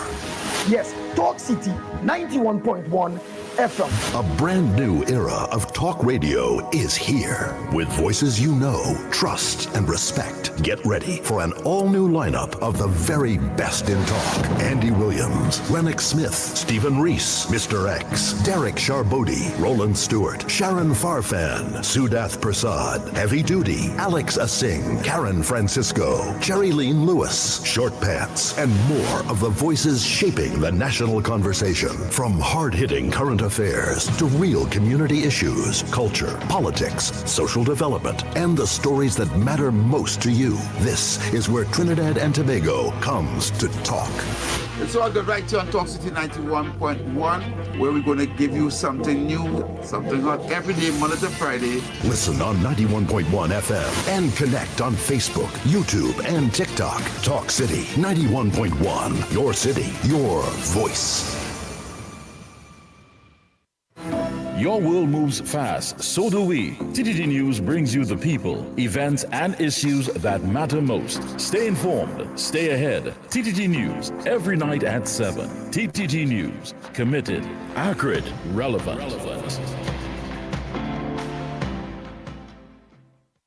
Tune in to the Holy Trinity Cathedral program on Talk City 91.1 FM every Wednesday at 9 p.m. Mark your calendar. It's a great way to stay connected with the spiritual reflections, uplifting messages, and community updates right here with us on Talk City 91.1 FM.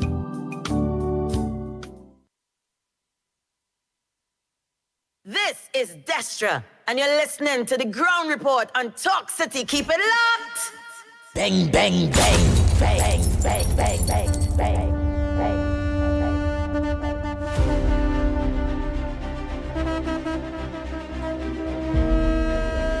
The Ground Report with Andy Williams and Lennox Smith.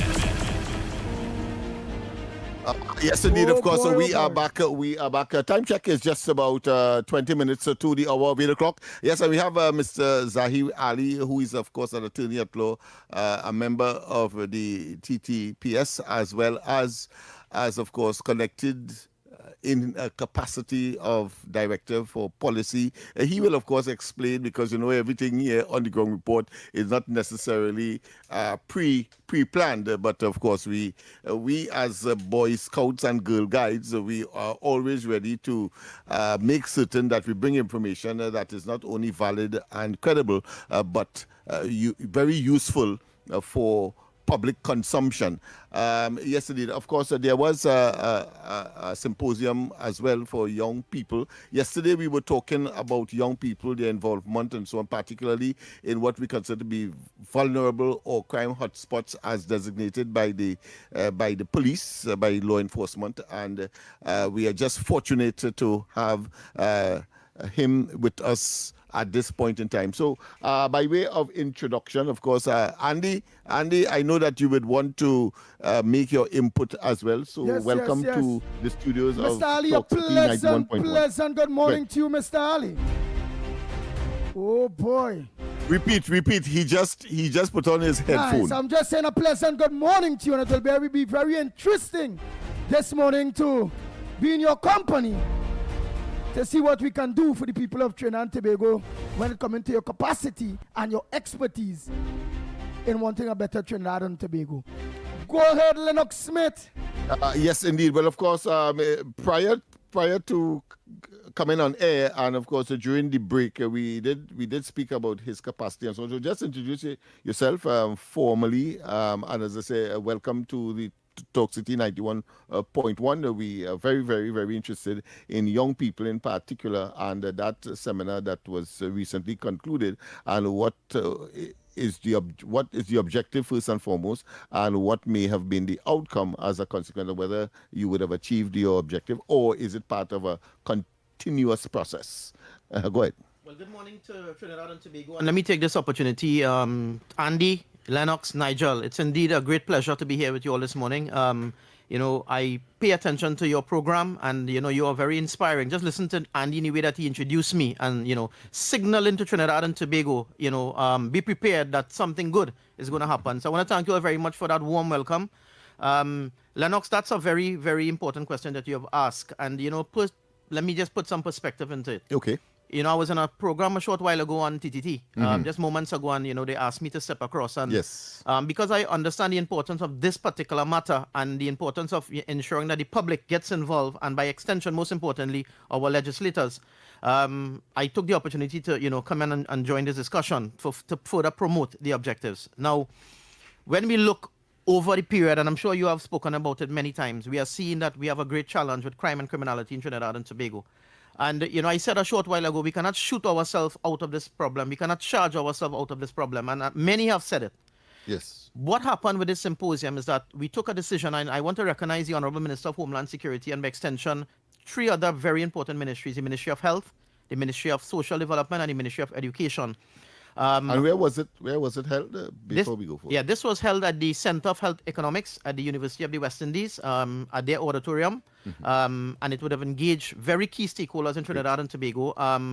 For example, the University of the West Indies Behavioral Science Department, Criminology, Psychology, and Sociology, and the Trinidad and Tobago Association of Psychologists, which also promotes the profession of psychologists and the importance of psychosocial interventions. So we also had the opportunity to interact with the TTPS, the Children's Authority, the international community, non-state actors. So it was a very condensed and impactful symposium. All-encompassing. Well, I love that word you use, Lennox, when you use the word all-encompassing. And, I want to be very humble in terms of how I measure it. And I measure it based on the feedback. I just mentioned a short while ago. Could you imagine, Lennox? And I've seen it many times. You go into a symposium, which is a discussion on a very focused subject point. Yes.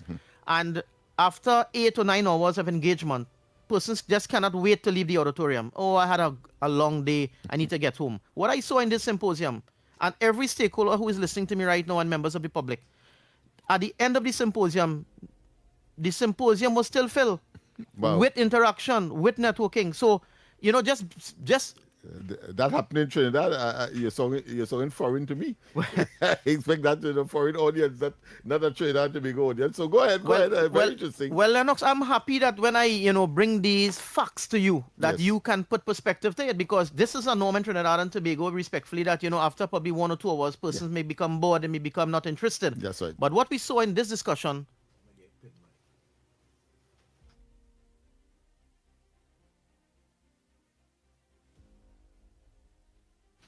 We just have a little pause for a technical issue that our friend, the technical man, is trying to make some adjustments. We try to be perfect here, and perfection, of course, some people say is an illusion, but we still strive for that. Oh, go ahead. Yeah.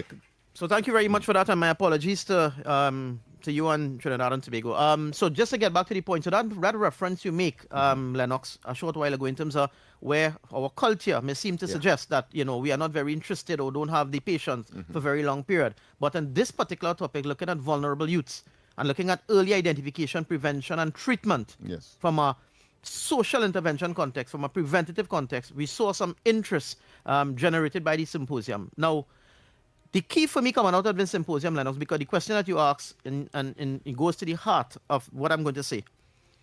For too long, we have looked internationally, regionally, looking for a solution. So something is happening in another part of the world, we believe, okay, it may be applicable in Trinidad and Tobago. And what we recognize is that for too long, in my respectful view, we have not studied our culture and our traditions properly. And this symposium, I must recognize all the stakeholders that came, the psychologists, the criminologists, the TTPS, the various ministries, in terms of bringing their perspective with the hope and expectation that we develop strategies and policies that are conducive and relevant to the people of Trinidad and Tobago. So that's the first major point that I want to make coming out of this letter. Magnificent. Go ahead. The second issue that I want to identify is I saw a removal of barriers. So what you found is that a ministry comes, but they are very enclosed, because perhaps there's some competition.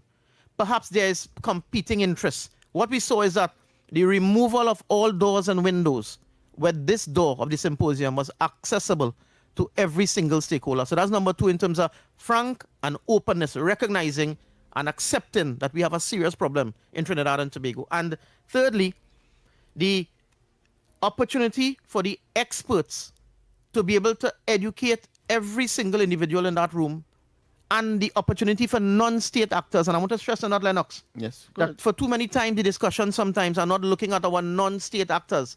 So sometimes you move with a strategy, but it may be deeply impacted by public influence, public sector influence, and not having that private or that non-state actor influence. The Heroes Foundation and other NGOs was actively present and made a very strong call. I may say, I learned it out in 91 because they were so kind this morning to invite me, that very soon my superiors have instructed me to give serious consideration to have another symposium that will be dedicated to the NGOs and the youths in Trinidad and Tobago to also come and bring their perspective. Give them another round of applause there. I am now moved emotionally. It brings music to my ears to hear you say that. And I want to also say, by way of understanding, as we have been trying to do from time immemorial on this program, that the issue of crime and criminality, young people involvement and so on, is multifaceted, multidimensional, and therefore the response must also be concomitant with that concept or idea. In other words, are you of the view that it cannot be a law enforcement per se response? I think that we have to look at it in a balanced position, Lennox. There will be the reason to have law enforcement. Right. Hard so law per enforcement. se, I mean only. That's correct. Yeah, so you it will naturally have the option of hard law enforcement, very Right. serious crimes, murders, kidnappings, and what have you. But if you look at a culture that is growing where gangs, criminal gangs, it's so easy to have recruitment.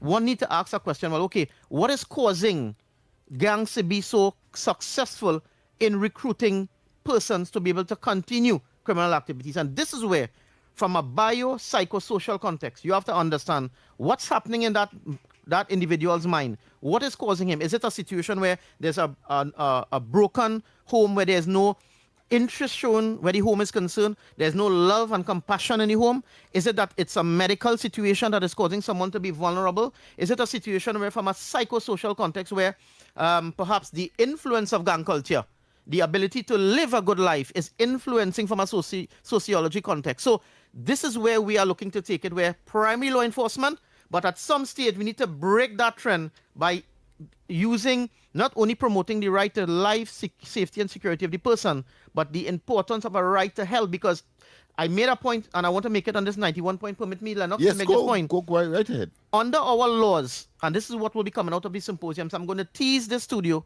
and tease Trinidad and Tobago, I'm saying it in a humorous way, that and ask the parliament to be on standby respectfully when we engage them, that in our law books, when a child has to enter primary school, that child has to provide a certificate of immunization.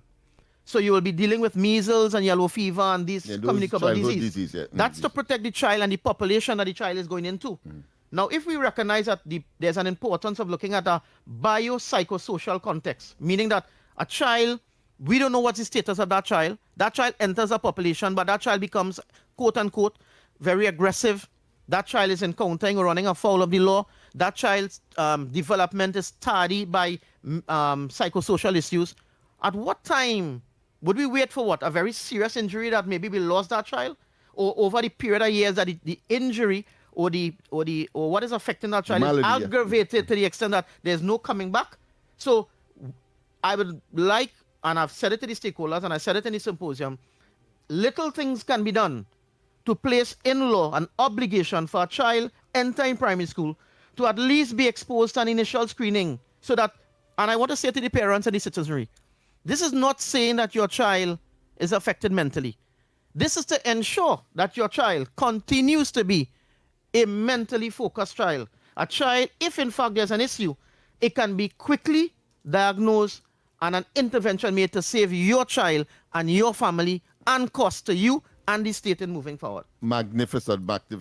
I want to read from a document. Wow. I'm not going to tell you the source, but I want to read from it. But I want to also focus on those who may have the potential to, or in fact engage in criminal behavior, but at the same time, as you rightly mentioned, the role of the wider society or stakeholders, as you have identified earlier. Yes. And it says, I'm not going to give you, I hope I don't give away the document as yet. It is about the community participation. And it talks about access conditions within particular area, including the state of physical infrastructure, health, environment, land, tenure, housing, and settlement. And then it goes on. I'm going to just read 3. Identify the threats to sustainable development of the community within that particular area. And then, of course, the third one that I want to focus on is develop a sustainable development plan, which will include addressing issues relating to health, the environment, social improvement, infrastructural development, education, and economic development. Are these some of the inputs that are crucial based on not only what you have said in terms of the entry level for the first time in this social, should I say, grooming environment of the primary school, but are these what you are referring to in terms of making sure that we have all of these factors in place so as to impact on these young people and the society or the community in general, in order for us to reach the stage where we can really make contributions to ourselves and the community and the nation? Lennox, you are making me very happy this morning. And I'll tell you why you're making me very happy. You have just placed what I've said into proper context and perspective. Mm-hmm. And I'll just build on it a little bit. Go ahead. When I sat with the key stakeholders, and we were thinking through this process about what steps can we take, what may be the most deliberate step that need to be taken immediately. when we identify vulnerable youths, or I should say children, let us begin by understanding that when we speak about a child, the society will be connected to a child one way or the other. And just by way of example, the child will start with a mother, a father, or maybe a legal guardian, a uncle, a aunt, a cousin. And then the child will go into a community, and then the child will go into a school, and then the child may be exposed to a health center. Understand how the machinery. That's correct. That's correct, Lennox. So it was strategic that when you target, and I'm using a very hard word, target a vulnerable youth or a child. If you are wise, you are actually targeting Trinidad and Tobago. Because what will happen is that if that child shows vulnerability, and you just said it, the long list of things and priorities that you have just raised, the matters that may be affecting that child can be, and we have said it many times, economic, social, health, environment, infrastructural, public utilities, you name it. And this is where this step or steps that we are taking is geared towards really shaping incremental efforts to be able to deal. And let's be honest, Lennox situation may not be similar to Zahiri's situation. That's right. So it also has to be on a circumstance basis. Right. But what is important is that we need to look beyond that child, so that when we say, for example, a child is held with narcotics in a school, and this, I'm very passionate about this. I'm wearing my legal hat, my law enforcement hat, my director policy hat here now, and as a citizen of this country.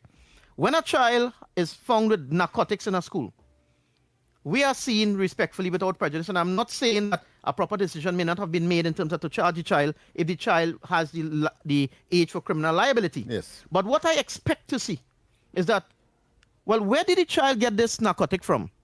Was it en route to school?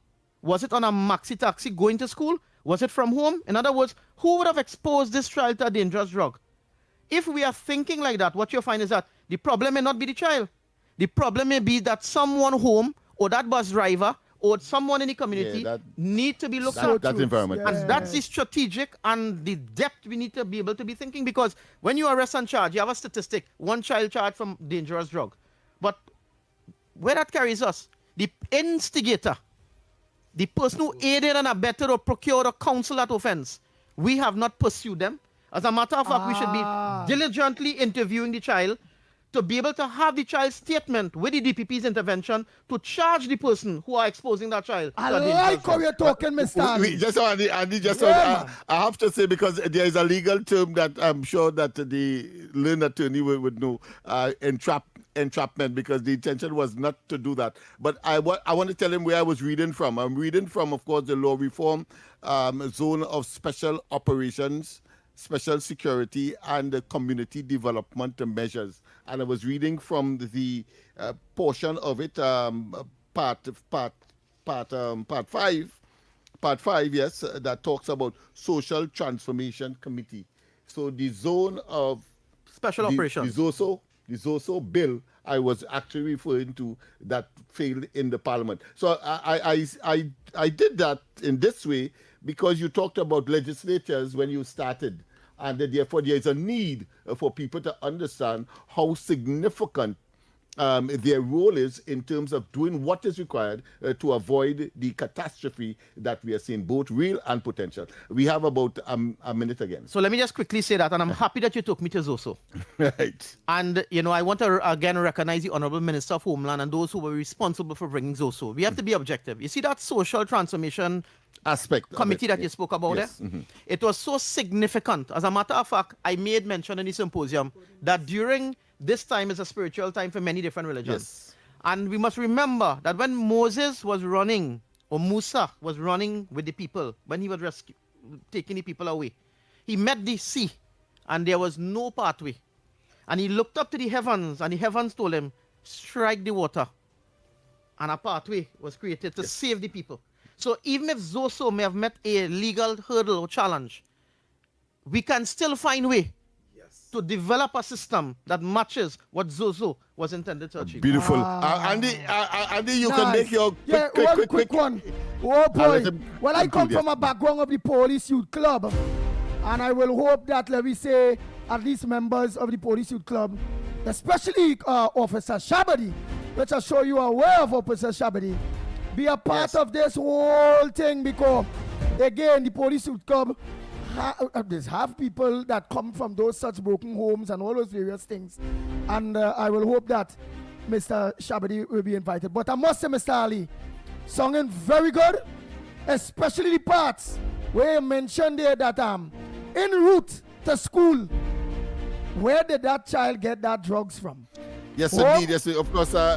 Just give us on the block parting words, because we just have about a minute or two. Well, parting words again. I want to thank you all very much for the opportunity. Andy, your recommendation for the police youth club to be involved, let me give you the assurance that that has been done. I've already sent a message to the steering committee to have that included. So rest assured that that's in the process. And we will get you back. We will get you back here, well, because I want to thank my you, area is East Port of Spain, etc., Laventille, so you should, well, of course, we would definitely like to have you back to get... It was my pleasure.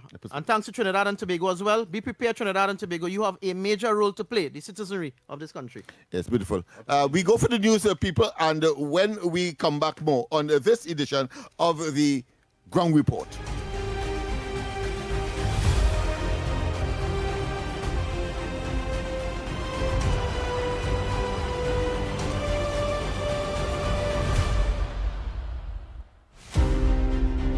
Bang, bang, bang, bang, bang, bang, bang, bang, bang, bang.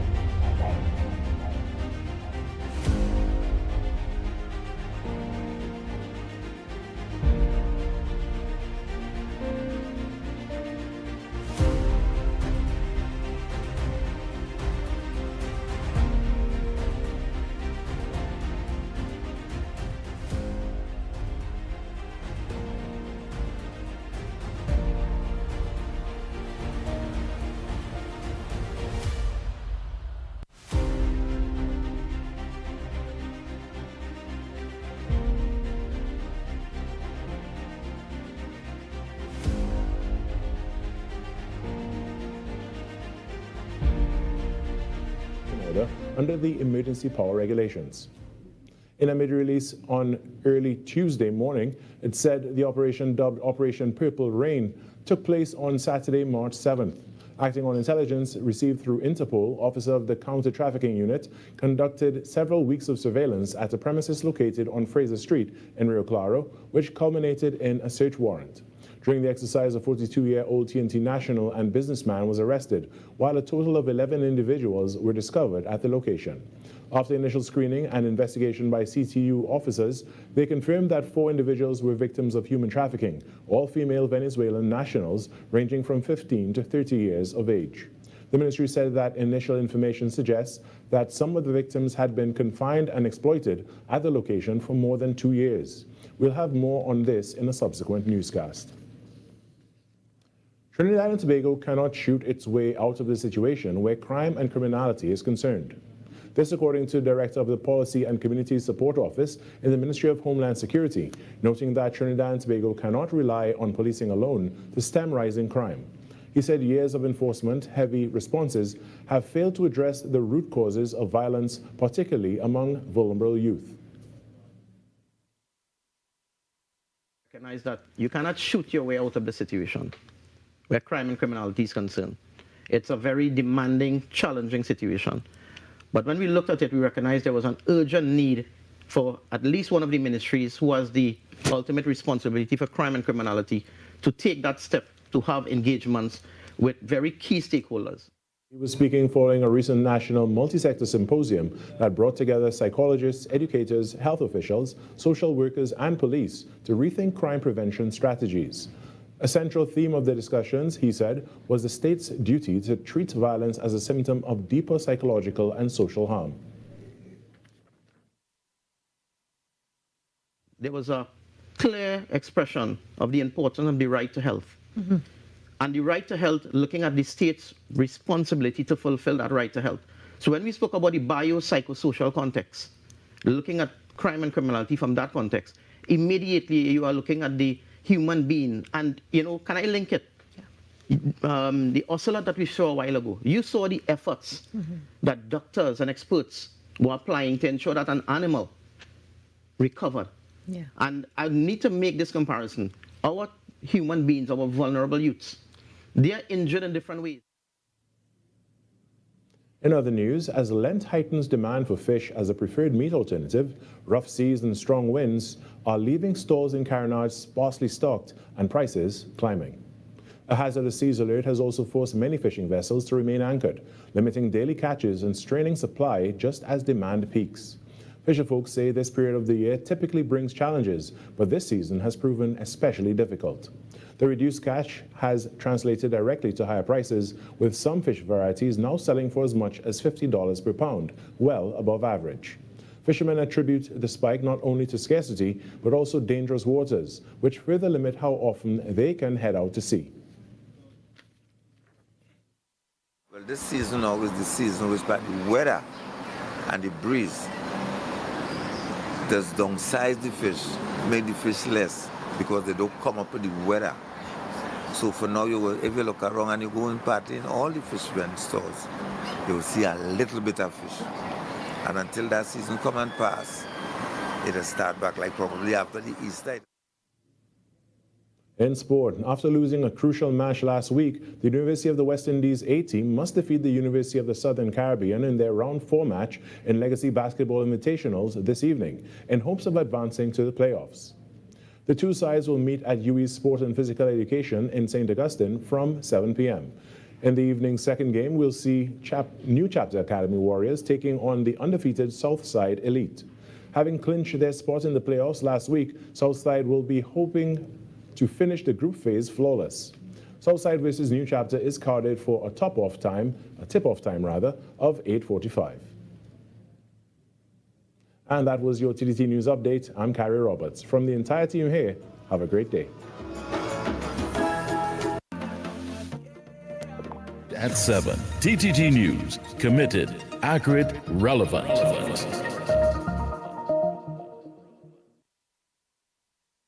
Inspired by actual events. My daughters used to think our family was bigger, all because my bill was late. Meet Johnny. When his electricity bill didn't arrive on schedule, life for him involved a lot of searching. Bill? Anybody see my bill? Hello? Bill? Luckily, Johnny's older daughter helped him take charge of his life by signing him up for TNTech's free online e-bill service. I'm not computer savvy, but this online thing, real easy. In less than 10 minutes we finish. Now, I get my bill on time, every time. Hey, I might be old school, but I'm feeling light years ahead. And now, my daughters no longer think they have a missing brother named Bill. Thanks, TNTech. Visit ttec.co.tt to sign up for e-billing today. TNTech, the power to make it work. The Trinidad and Tobago online arrival and departure card platform will go live on March 17, 2026. This secure platform can be accessed at travel.gov.tt.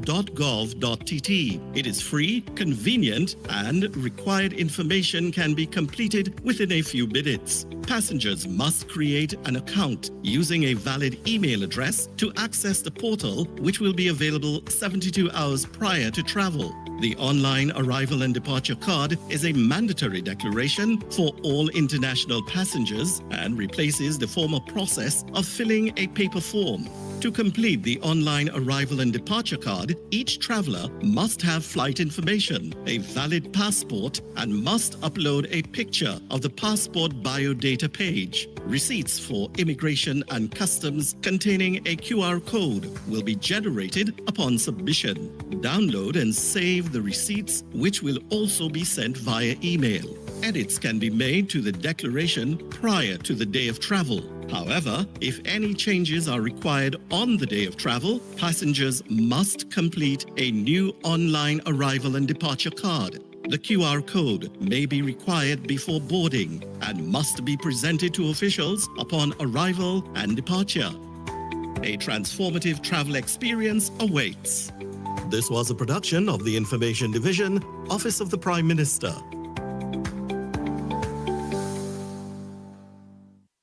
Talk City 91.1 FM. Talk.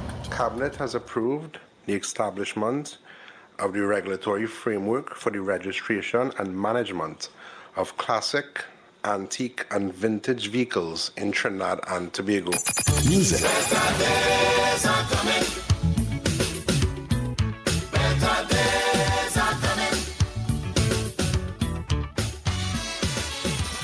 Culture. We are now in a state where I can now proudly announce that our gas production will increase by a significant amount given all the various projects that are now expected to come online. Engaging conversations, latest news, our music. This is Talk City 91.1 FM. This launch is not just about technology, it is about confidence, transparency, and partnership. The Ministry of Health has taken a significant step towards strengthening pharmaceutical oversight with the launch of its new electronic drug database, a system designed to centralize information on registered pharmaceutical products in Trinidad and Tobago. Speaking at the official launch, Minister of Health, Dr. The Honorable Lakram Bodo, described the initiative as a long-awaited improvement in the management of drug registration records.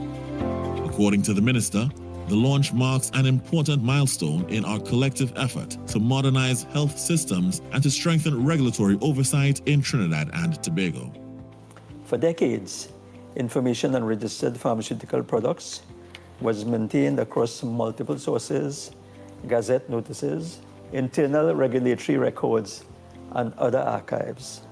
So, while these mechanisms would have served their purpose, they often pose challenges for accessibility, verification, and efficiency.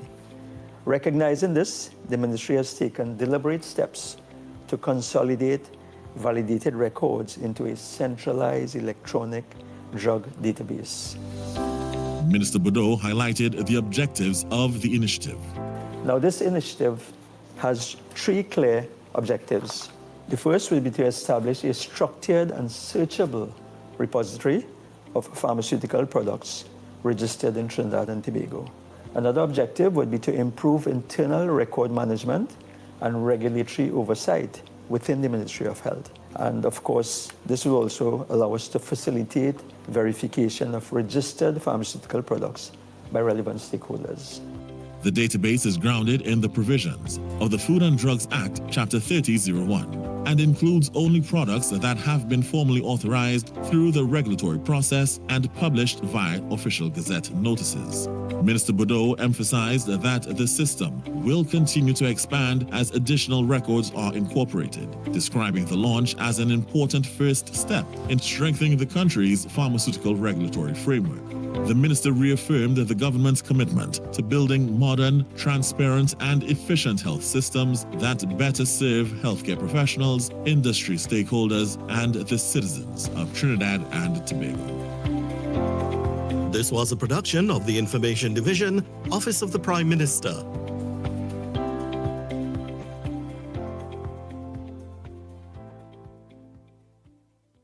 Voices you know, trust, and respect of the very best in talk. Talk City 91.1. This is Destra, and right now you're listening to Talk City 91.1. Keep it locked.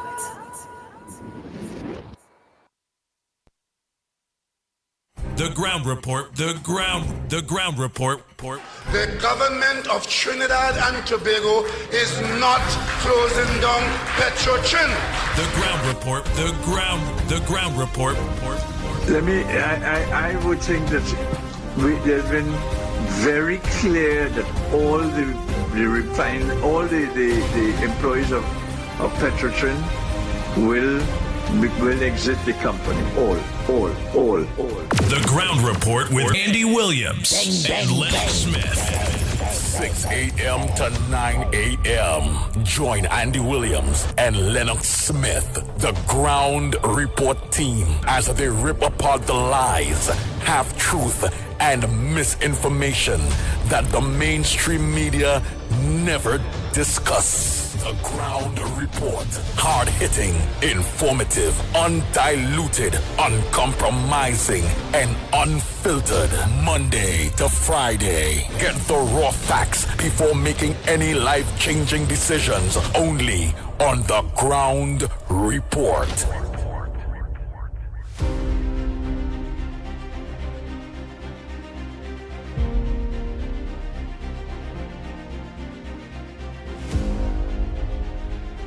We are back.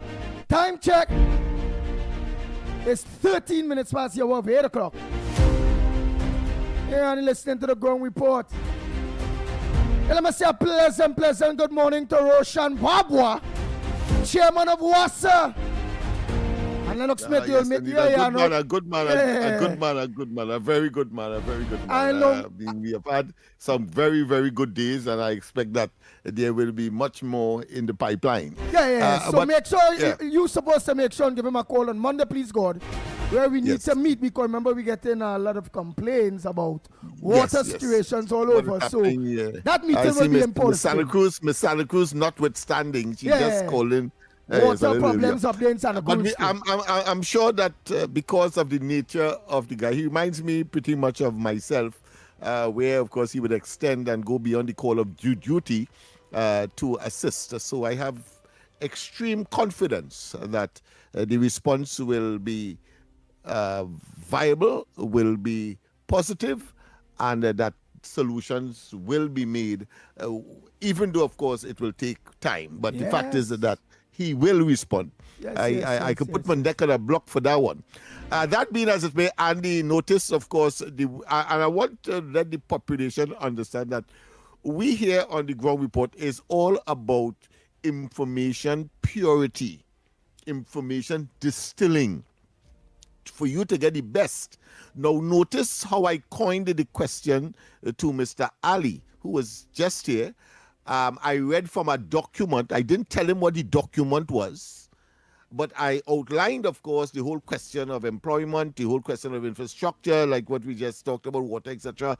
And we talk about, of course, healthy living, etc. And afterwards, when he agreed that those are fundamentals to making certain that sustainable development, sustainable response to crime and criminality, these factors are very, very crucial. And then I told him that I was reading from the Zoso bill. And then, of course, he went on to not only endorse, but also made some additional points to show how viable and how durable that is for sustainable reduction in crime and criminality and in the advancement of the society. Nice. I want you, don't lose that, people. Don't lose it. Because yesterday, people were saying that gone. But I also want to puncture the conscience of both the PNM and the independent senators that when this opportunity comes again, if it does, whenever, that you do the right thing in the interest of Trinidad and Tobago and our young people in particular. Go ahead, Andy. Nice. Oh boy, let me get on to some voice notes. We'll take some calls after. Andy, morning. I don't understand, boy. Imagine all the time, the PNM people that had to issue the radar. When they're moving the radar, they have a problem with it. You know the radar gone now. They have a problem now that the radar gone. What you can really do to please people, boy? What does them PNM people really want?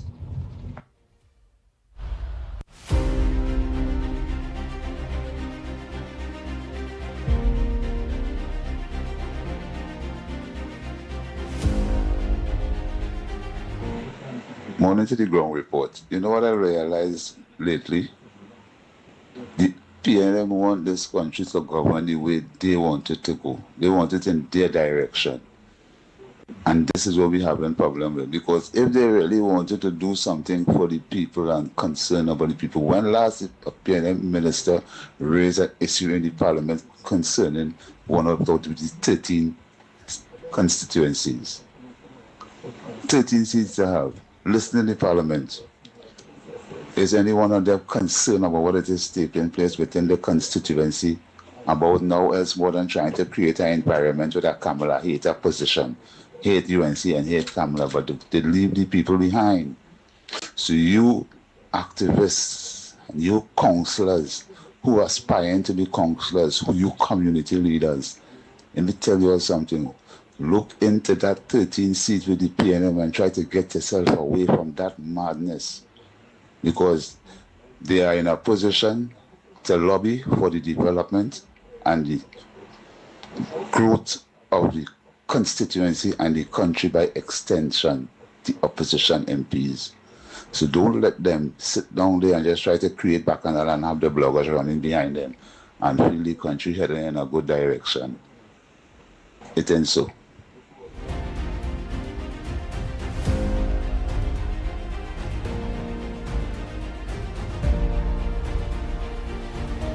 Morning, nobody here. So the busman is at it again, so nobody's going to have to correct him again. The Iwo Jima amphibious ready group is in the Caribbean. That's the Iwo Jima. That's a small aircraft carrier, over 30 aircraft on board. 2 transport docks, amphibious transport docks, Fort Lauderdale, San Diego. Cruisers, 2 guided cruisers, Gettysburg and Lake. About 4 destroyers, and the rest are supply ships. 11 ships in total, 10,000 Navy and Marines, right? Of which 4,500 of them are Marines. So don't believe me? Go Google it yourself. You know, the busman has its ideological position. He said we should have stuck with China and Russia, and they couldn't protect Venezuela from the US. You think but the point is the US has no aggression against Trinidad and Tobago.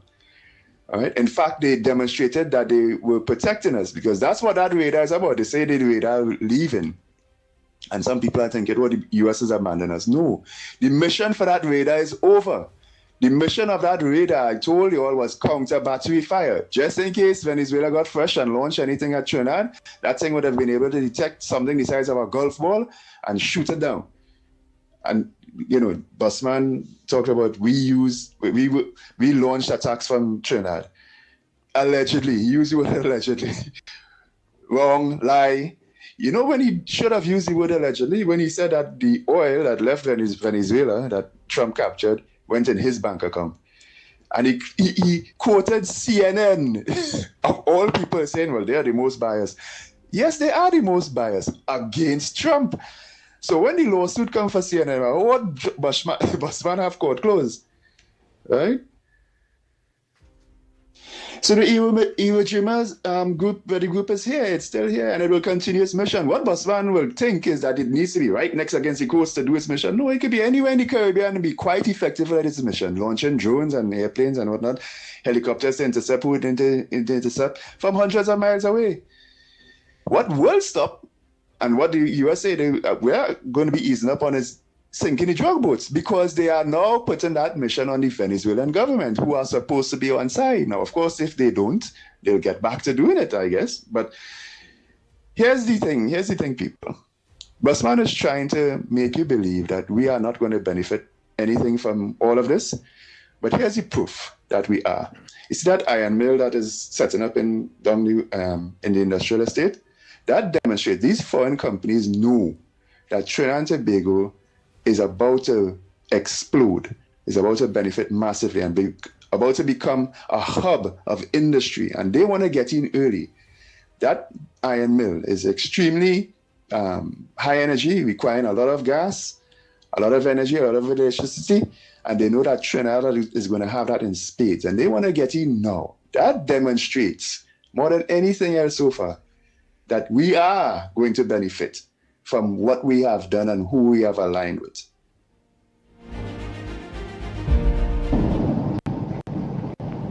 Morning, Andy. Morning.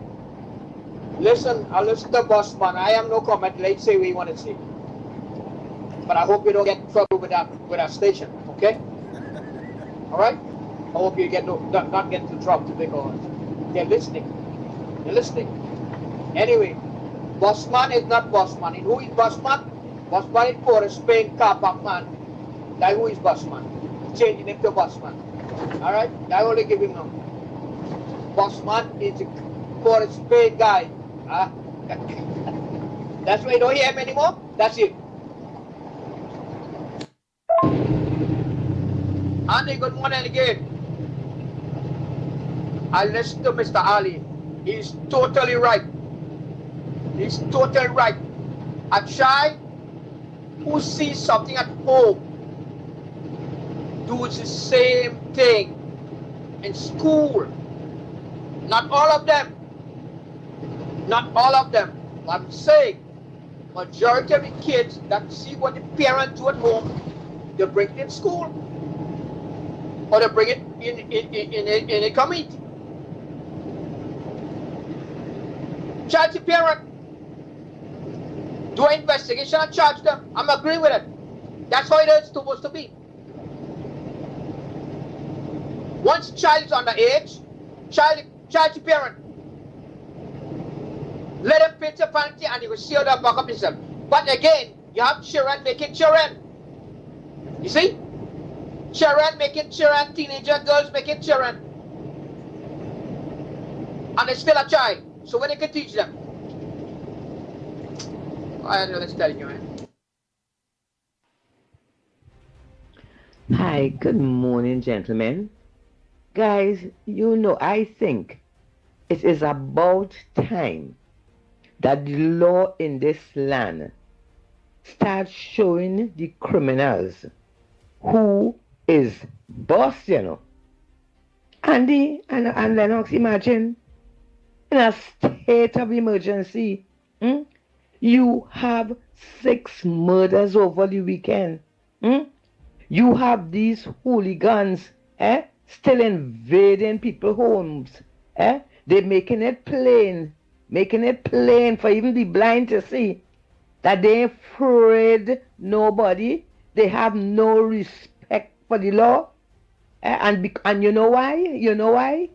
Because it's just talk, and no serious actions. They getting away with it. Why they don't stop? Somebody in this country, in authority, have to do something about this bail bill. The criminals know if they hold them in the morning, somebody posting bail and they're getting away in the evening, and by the night they're doing the same thing again. We can't be doing the same thing over and over and over and expecting to get different results. When you know they call the case, and you know something, Chief Justice will sing. They say you just got there, so you can't fix everything. But the law association, everybody, so all you have mouth to do, not the Chief Justice, the rest of them, is to criticize the UNC and the ministers when they try to fix things. All you have the power, change the laws, so that these criminals will know that there are consequences for the action. All who killing people ain't want nobody to kill them. All who raping people and going in their house and attacking them and beating them, they don't want nobody to do them that. So the problem in this country is no serious, immediate consequences for wrongdoing. You understand? And if we here, the law enforcement and whoever in the judiciary, whoever in charge, if they can't do it, forget all your ego. Let me call for international help. Rowley did bring them from Britain for the drug susu. He bring them from Barbados. You're here for the same stupid drug susu. So let me bring them here now to deal with this serious, with this critical crime situation that we have in this country. Time for talk to done. Action. Who vex the vex. Blessings. Morning to the ground report. Andy Williams, Lennox Smith, Heidi Kerr, wherever you are, have a blessed morning. Welcome back on this show this morning. By the power of the Almighty God and His wonderful Son, Jesus Christ, that He bless you all and protect you all and your families and all the callers as well.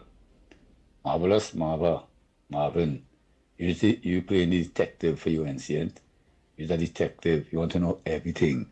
You want answers and you want information. You're the big interested man now. You're interested in everything the UNC doing. And you tell Rowley not to bring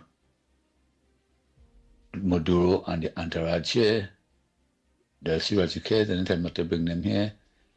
Concerning COVID, did you tell Rowley not to bring, not to close down the refinery? Did you tell them not to close down the refinery? You tell them all that? When Stuart Young, just before election, you tell them not to take out the $500,000, and you tell him both to come and answer to the country. Is alleged the money that he accusing the Auditor General and Bolin a computer error, and they say she had been investigated, and they tell that man in boot to come clear, and they pull upon all of them in the opposition when they was there, for the wrong thing they was doing. Eh? You tell them that. You tell them that end. But you're playing detective for UNC now. You want to know everything. Check yourself out first now. Before you try to get onto UNC back. Okay? There's a certain person take out 3 million from WASA. When they was working in WASA and send somebody to put it on their account. You know who do that? Marvelous Maba, you know who do that? You know all who touch the public post? You know anything about CPEP and URP? All who hand dip into the cookie jar? All the contractors who take big junk is alleged. And you know the country run, and you know PNM run the country, you warn them and tell them how to do them thing. What you playing now, detective? Search yourself first, examine yourself first, and examine all them evil opposition who inside it, who in PNM was pretending they're running the country and run it down to nothing. Investigate the PNM before you start on UNC, Get your facts straight. Right? You're singing upside down and you're talking upside down. Check the PNM good. Probably go right down, all of them. What they do with the money in the cookie jar, all who was in the cookie jar. You understand? The man who called himself the doctor, he never paid the suppliers for the medical for the country here. You understand? Check them out, man. Check out all the things they do before you open your mouth. Don't talk backwards. You're talking backwards right now. Andy, good morning again to you and to everybody out there. Andy, when Shane was sharing Camille Robinson Regis, Bolmati, and the PNM FAB went last for Shane. Imagine this lady calling Kamala a witch and ridiculing her with the pen. Kamala got a pen. What did Rowley get for 16 million? Absolutely. What? A 2-second phone call, a 1-second phone call? Trump didn't even want to see him around him. And you're ridiculing the lady. Yes, she will turn it into one. Wait and you will see. And I want you to remember one thing when you see her calling her witch. That witch never had money in her handbag and refused to declare a source of income with the bank. So all you continue pulling her down, and the more you're pulling her down, like air, she will rise. Thanks a lot. Oh boy, oh boy, oh boy, oh boy. Nice. We go for a break and come back. When we come back, we're going to take your calls now. I've already played all those voice notes. Let's take that needed break. Your news, anytime, anywhere. TTT News brings you the facts that matter most, on air and online. TTT News, nightly at 7. TTT News, committed, accurate, relevant.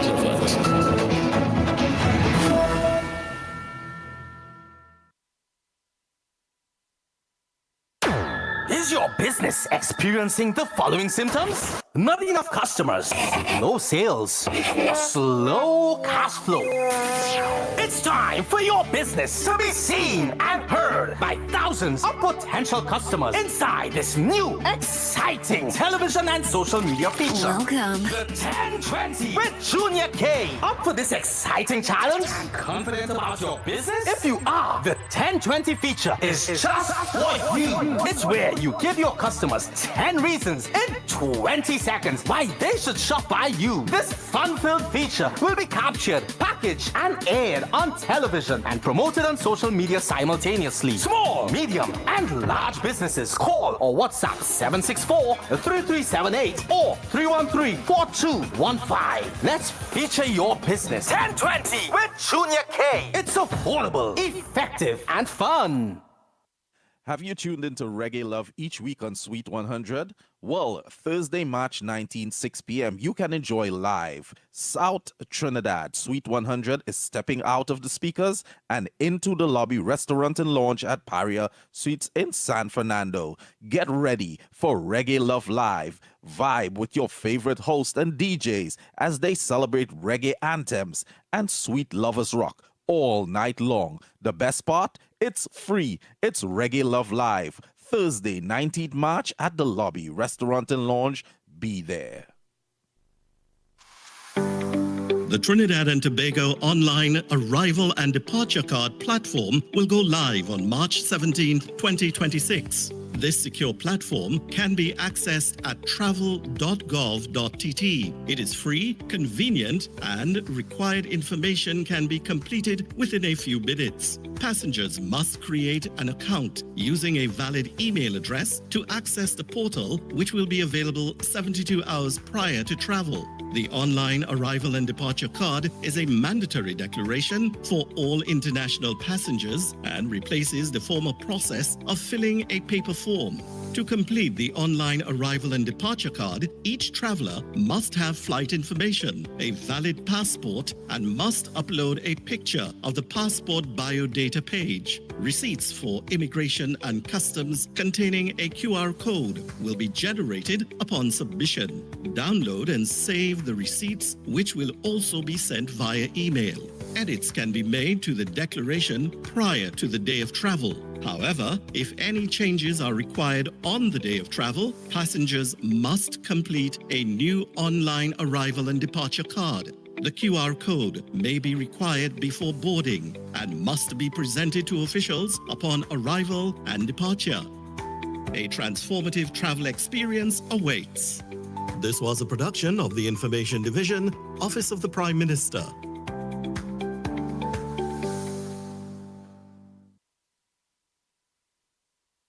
This is Destra, and you're listening to the Ground Report on Talk City. Keep it locked!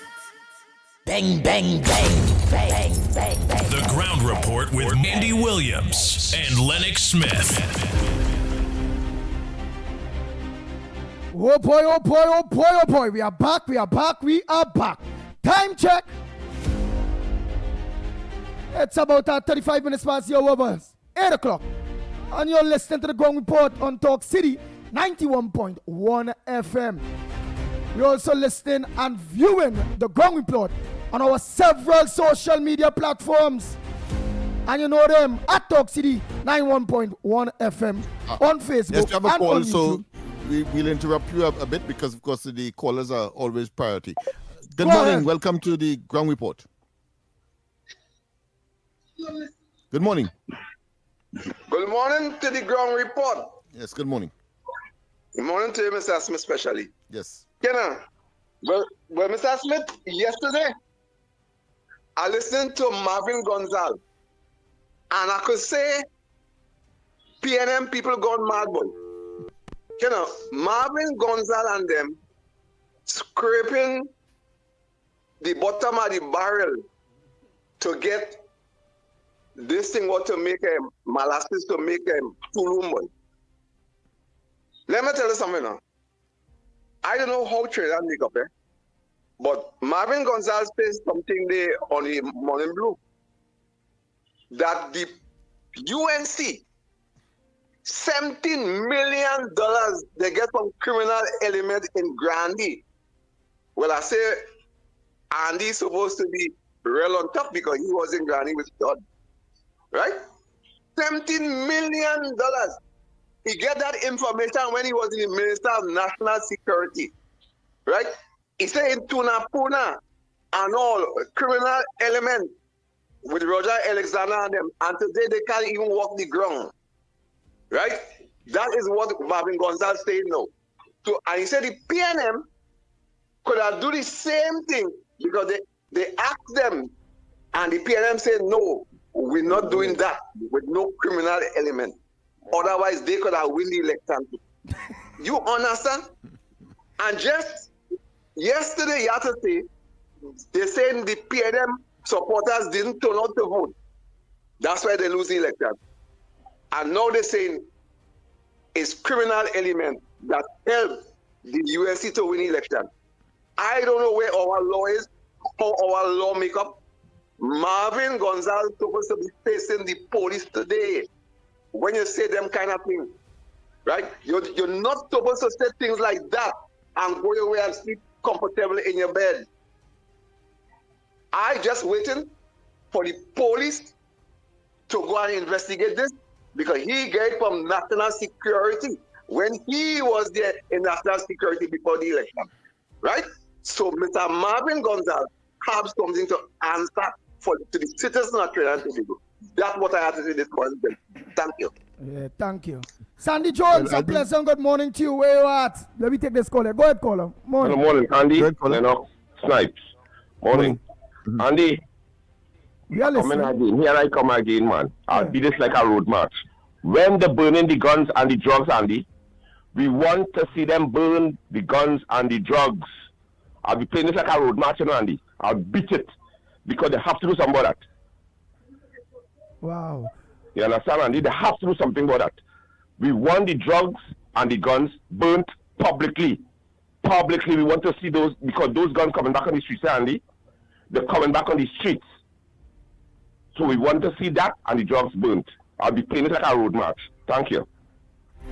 At least, Andy, you had to credit the guy for consistency, not like Busman, the Busman Mako, where, of course, he has now metamorphosized into a geopolitical expert, but only figments of his imagination he could project to the population. Yeah, I think the last caller, you have to commend him for consistency. Of course, you can't say the same for Busman, the Busmako. Yeah, but expert or ex-clong? You know, all right. Anyhow, who is I don't want to use ex with clown because it will assume that he's a former clown. And no, he is an existential clown. Oh my gosh. Anyhow, who is the people responsible to for that shutter call? Because he be treated like a road march, and if we can make representation, whether it be with Homeland Security Minister, Wayne Sturge, who we have to make a Homeland Security would I assume would be responsible for that. And I want to tell you that I have Mr. Ali said that he would want to meet with me as expeditiously as possible. He wasn't aware that I would have been part and parcel with Gavin Hira in the formation of the National Operations Center.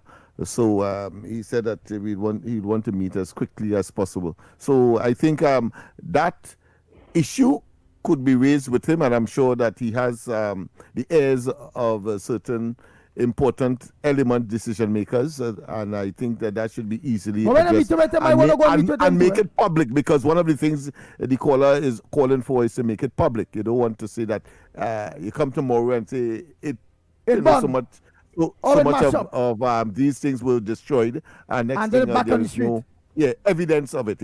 All right, make sure when you go and see he on that there, that I am in part of that contingency. All right. Well, of course, the ground report has created that environment, and we, just as we are appealing to the business community to advertise with us, it is a two-way street, and in the interest of reciprocity, meaning that we provide you with all the information that is required. You provide us with some resources, financial resources, pay for advertisement, in other words, and you reach, of course, the millions that we talk to and communicate with on a daily basis. Nice. Go ahead, caller. Pleasant good morning to you. Morning, Andy. Morning. Mr. Controversy. I want to find out something. How come when the UNC in power always had to be begging for ads on a public radio station, whether when it was private or just asking for ads, now all in the mainstream or they're begging for ads?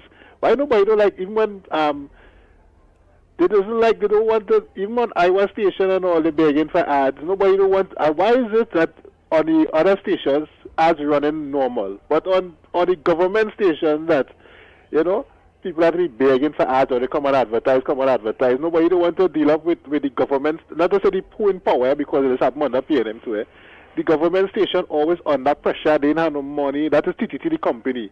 Never had no money, because sometimes I may watch TTT. I'm really not a fan of TTT because they don't really show nothing really entertaining. I think that's supposed to change. Really and truly, they don't have anything entertaining for the public to watch, right? For the public to listen to besides this Talk City, okay, but the other radio stations, they don't really have nothing enticing to listen to or to view on TV, whether it's Channel 4 or TTT, and this is from my personal experience, they don't have nothing really besides Playway. to really watch on TV. That people would say, okay, we carry this to this, so we will advertise, right? The talk radio might still get a little thing because people, people like to listen to the little politics and the little talk. I find we should not be begging for ads. People supposed to come in for a government radio station. Anyhow, besides the point, people too, always seeing Andy don't want to have nothing with Grandy. Or they leave Andy out of the Grandy. Please, Andy don't know nothing in Grandy. What going on? Leave Andy out of Grandy. No. He say that he ain't know nothing besides what going on in the news. Leave Andy out of Grandy. But that's what I was really calling for. Boy, Andy, you have an advocate, boy. And yeah. Leave Andy out of Grandy. Let's see what going on in Grandy. Andy is part of Grandy. But on the previous matter, however,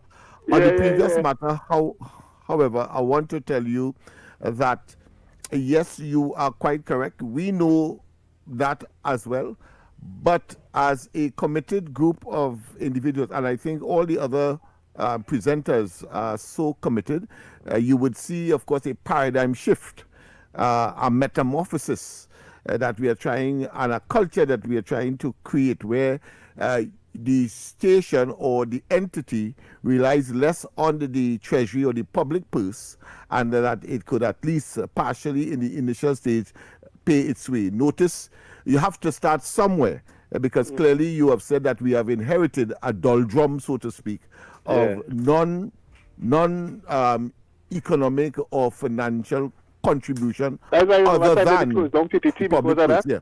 So we are in the nascent stage. As soon as that builds, you will hear us. You will see. No longer beseeching. All right. Right. But when you talk about we mentioned there too, and you have to understand, back then when we was private, businesses didn't want to attach themselves because they don't want to be victimized by the PNM. Yes. What them promoting there, boy? Okay. Yeah. So they don't want to be victimized. On the ground. But we also had, but we were also at another disadvantage. We didn't have the support of, let's say, a godfather, as this entity has, such as the treasury of the country. We had to pay our way. We had to work our way. Yes. So it's a big difference. So we have a platform from which to make certain that the entity turns into a financially viable radio proposition, or should I say media proposition. One more quick thing I wanted to say. I think was Ms. Woodbrook, she was asking about the bail bill. She had to remember Mr. Anna Ramglong and his client carried this bail thing straight to Privy Council and they won their case. So it's nothing really that the government, I mean, how much tweaks the government could make with this bail bill because of that ruling. Any Privy Councils where murderers and all are entitled because of their constitutional rights to get bail. There's nothing really much they could do with that bail bill again that I'm looking at because of that ruling in the Privy Council where out of the murderers could get bail. I don't think the country could do anything much more in tweaking the bail bill. They might be able to put in I agree with you in entirety. So you are sold on that. You have a converted supporter. You're not controversial this morning. Go ahead, next caller. Morning. Good morning. Andy, Mighty K. Lennox Smith, and Tobago Central here. Pleasant. Good morning. Andy, morning, you know long I hear you. Go ahead, Central. Yes, I know that. But trust me, every God make a willing day. You all are getting the support from us. 100% more. You understand? We always locked in and listening. Remember, I say you all is our breakfast in the morning time. Without breakfast, you can't function, you know. You understand? So going forward, Andy, my little friend, when I issue short and sweet, I would like to ask, right, what is really going on in this place when it comes to crime? Because it's something really out of hand, and it's really coming to a cutoff. It continuously getting more and more worse every God make a day. Right, Trinidad and Tobago? Because here what's going on. The question is today is that when you get to the bottom of it, and I'll always say, thank God to Mr. Allen, God really bless you. He's one out of a million. You understand? If it wasn't for this man in this country, Trinidad and Tobago, how much crime would I really be solved in this country, boy? Let me be real in this place. Yes, you like your glamour thing, you like your ranking thing, whatever, but so be it. He's a man real doing it on the grounds right now. Let me give kudos and jack for jacket. You understand what I'm saying? Long story short, Andy, when the man gets to the bottom of these things and he investigates the whole scene, hear what's going on. You see the people who committing these crimes, is who are attorney family, who are police family, who are lawyer family, who are magistrate family. What is the outcome and the circumstances of this Trinidad and Tobago when they reach to this kind of level? Because so many times on his program, he investigating and when he gets to the bottom of it, it's this one hard, this one family working in high places, so they're getting covered to cover the tracks. What really going on in this place, Trinidad and Tobago? How are we going to really start to clean up this mess? We really have to get to the bottom of this. And this is something administration have to look into this. You understand? Because look right now, this man will get bounced on sometime back then, right? When Ian Allen investigated the man working for one of the Brian Manning, an employee of Brian Manning office, right? I think he bring out some press release saying that he wanted to have no part in that and whatever the case is.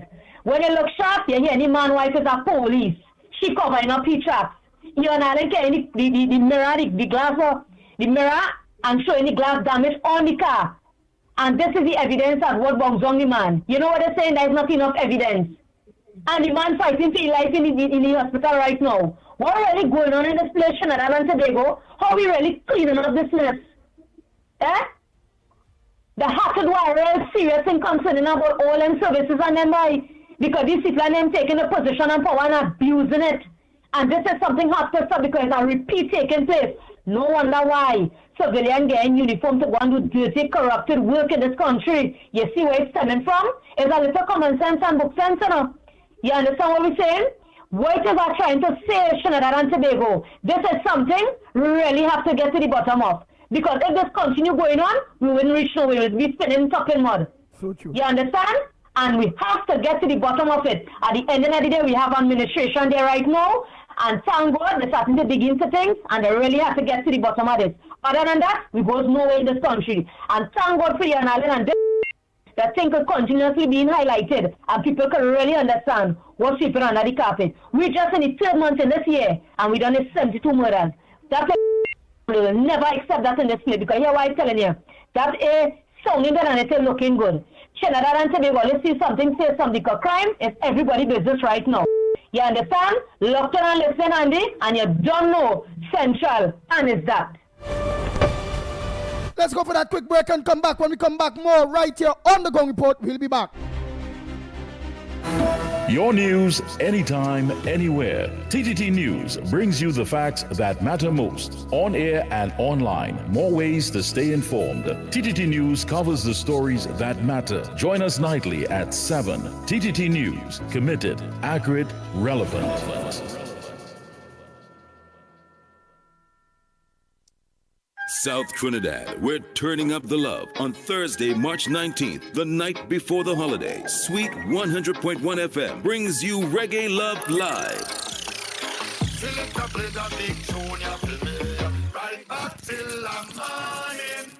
And we're taking over the lobby in South Trinidad for one unforgettable night. Enjoy big reggae anthems, sweet lovers rock, and so much more. Pure reggae vibes all night long. This is your midweek escape, your reason to step out and feel irie.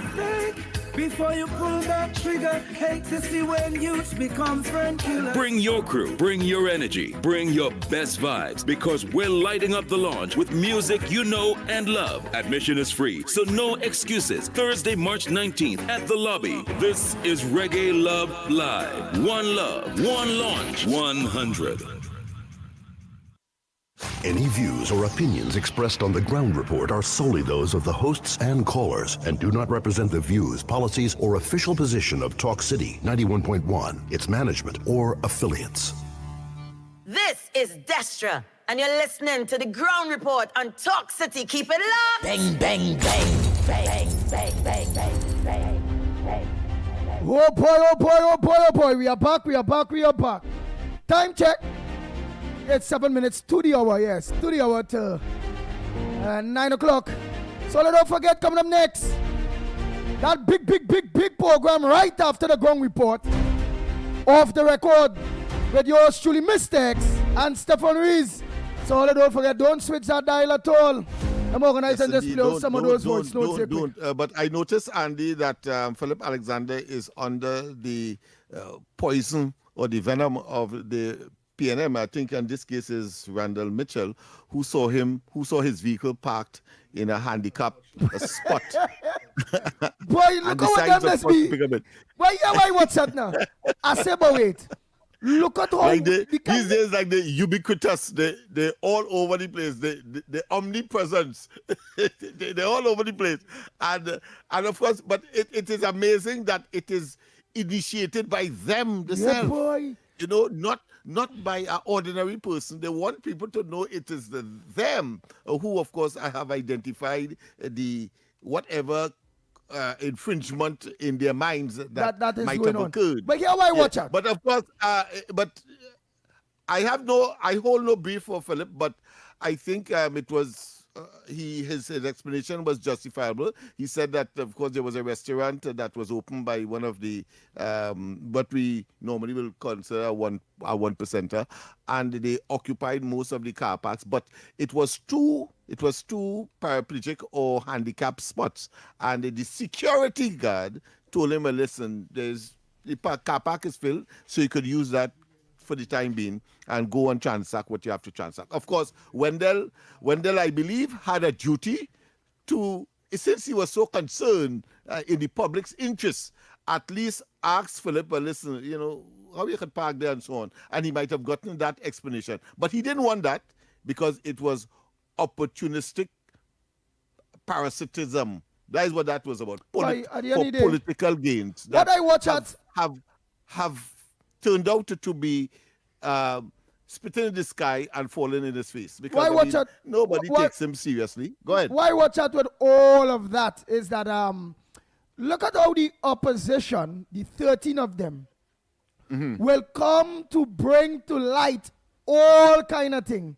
You know it's almost a year, and I haven't saw them bring anything to light when it coming to their constituency and constituents and improving their constituency and constituents and them. Them people, them don't interested in their constituency and constituents. Them just on everything else. Everything I've been bringing to light for the past almost a year now, by whether it be Penny Beckles, this one, that one. But I highlight the things that their constituency in dire need of. Not a word. Where's that? Let me play this voice. Slow there, quick boy. Yeah, we always said that a person who does the same thing over and over and expect a different result, and of course they believe that will work for them. They have not recognized that Tobago has gone and Trinidad is going 2/3, nearly 3/4 gone already, and they are still there in a paradigm, what is called paralysis. Nice. Go ahead, my friend. Yeah, good morning, Andy, Mr. Lennox, and all the persons on the ground report. So I try to understand what really going on with the PNM and them, you know. Because first of all, Mr. Marvin Gonzalez in the parliament going on and on and on about the radar and saying that, the radar making Tobago be a target for the enemies and the Prime Minister endangering the lives of citizens by having the radar here and the U.S. troops. Now that the radar is gone and the U.S. troops is gone, all of a sudden now they have a problem. Like, what going on with these people? You know, I convinced that in order to be a PNM, like, you have to have a half of a brain cell. And as for Mr. Busman, I want you to know and understand that you see you calling all them communist countries there. I want you to know that you see the freedom that you have now, that you could call on the radio station and be critical of this government. Those are some of the freedoms that you wouldn't have in some of those countries that you call there. Because I could guarantee you call and criticize the government, you and your family will be wanting to know which patch is, because it will disappear. You hear what I'm telling you? Be careful what you ask for. Good morning, Andy, to you and to everybody out there again. Andy, I keep hearing everybody beating this drum about murderers getting bail because Ann and Ram Logan went to the Privy Council and whatever. I want to know if they did a poll And if they did it, come and tell us now how many murderers, people on murder charge got bail. Tell us. Because getting bail, apparently they didn't read that part of the clause.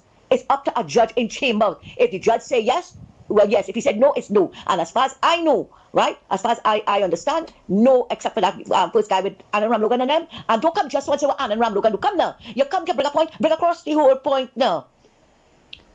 Don't come with your PNM propaganda with lies, half-truths, and innuendos. Don't do that.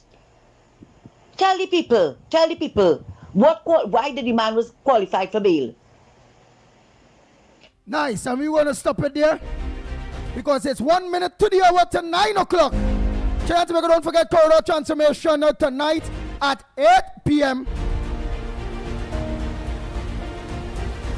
Don't forget, you all could have choose anywhere else to lock on to. You all choose the Ground Report on Talk City 91.1 FM to lock on to. Thanks so much. Stay locked on to Mr. X and them. Off the record coming up next. So until tomorrow morning, please God, after God family comes first, be safe on the nation's roads. On behalf of the Ground Report team, yours truly, the Pitbull of Radio, are saying we are out of here.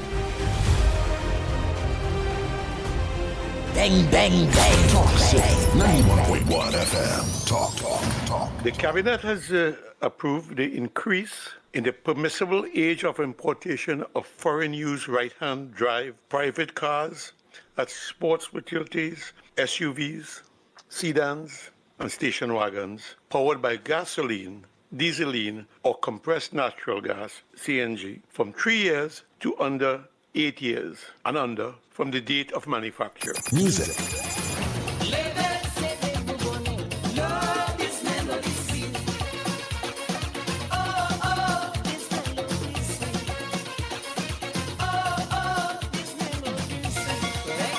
Culture. As Prime Minister Kamla Persad-Bissessar has announced recently with our revitalization master plan, we are open for business, and a key area, a key focus of that master plan is, of course, the energy sector and the energy hub. And we will be open for business, not only for Nutrien, but for all other players that wish to discuss their investment portfolio with us. Engaging conversations, latest news, our music. This is Talk City 91.1 FM. Talk City 91.1. Thought-provoking conversations, bold perspectives, voices you trust. Talk City 91.1. Bigger, bolder, and more powerful than ever before. Yes, Talk City 91.1 FM. A brand new era of talk radio is here. With voices you know, trust, and respect. Get ready for an all-new lineup of the very best in talk. Andy Williams, Lennox Smith, Stephen Reese, Mr. X, Derek Charbodi, Roland Stewart, Sharon Farfan, Sudath Prasad, Heavy Duty, Alex Asing, Karen Francisco, Jerry Lean Lewis, Short Pants, and more of the voices shaping the national conversation. From hard-hitting current affairs to real community issues, culture, politics, social development, and the stories that matter most to you. This is where Trinidad and Tobago comes to talk. So I got right here on Talk City 91.1, where we're going to give you something new, something hot every day, Monday to Friday. Listen on 91.1 FM and connect on Facebook, YouTube, and TikTok. Talk City 91.1. Your city, your voice. Your stories, your communities, your country.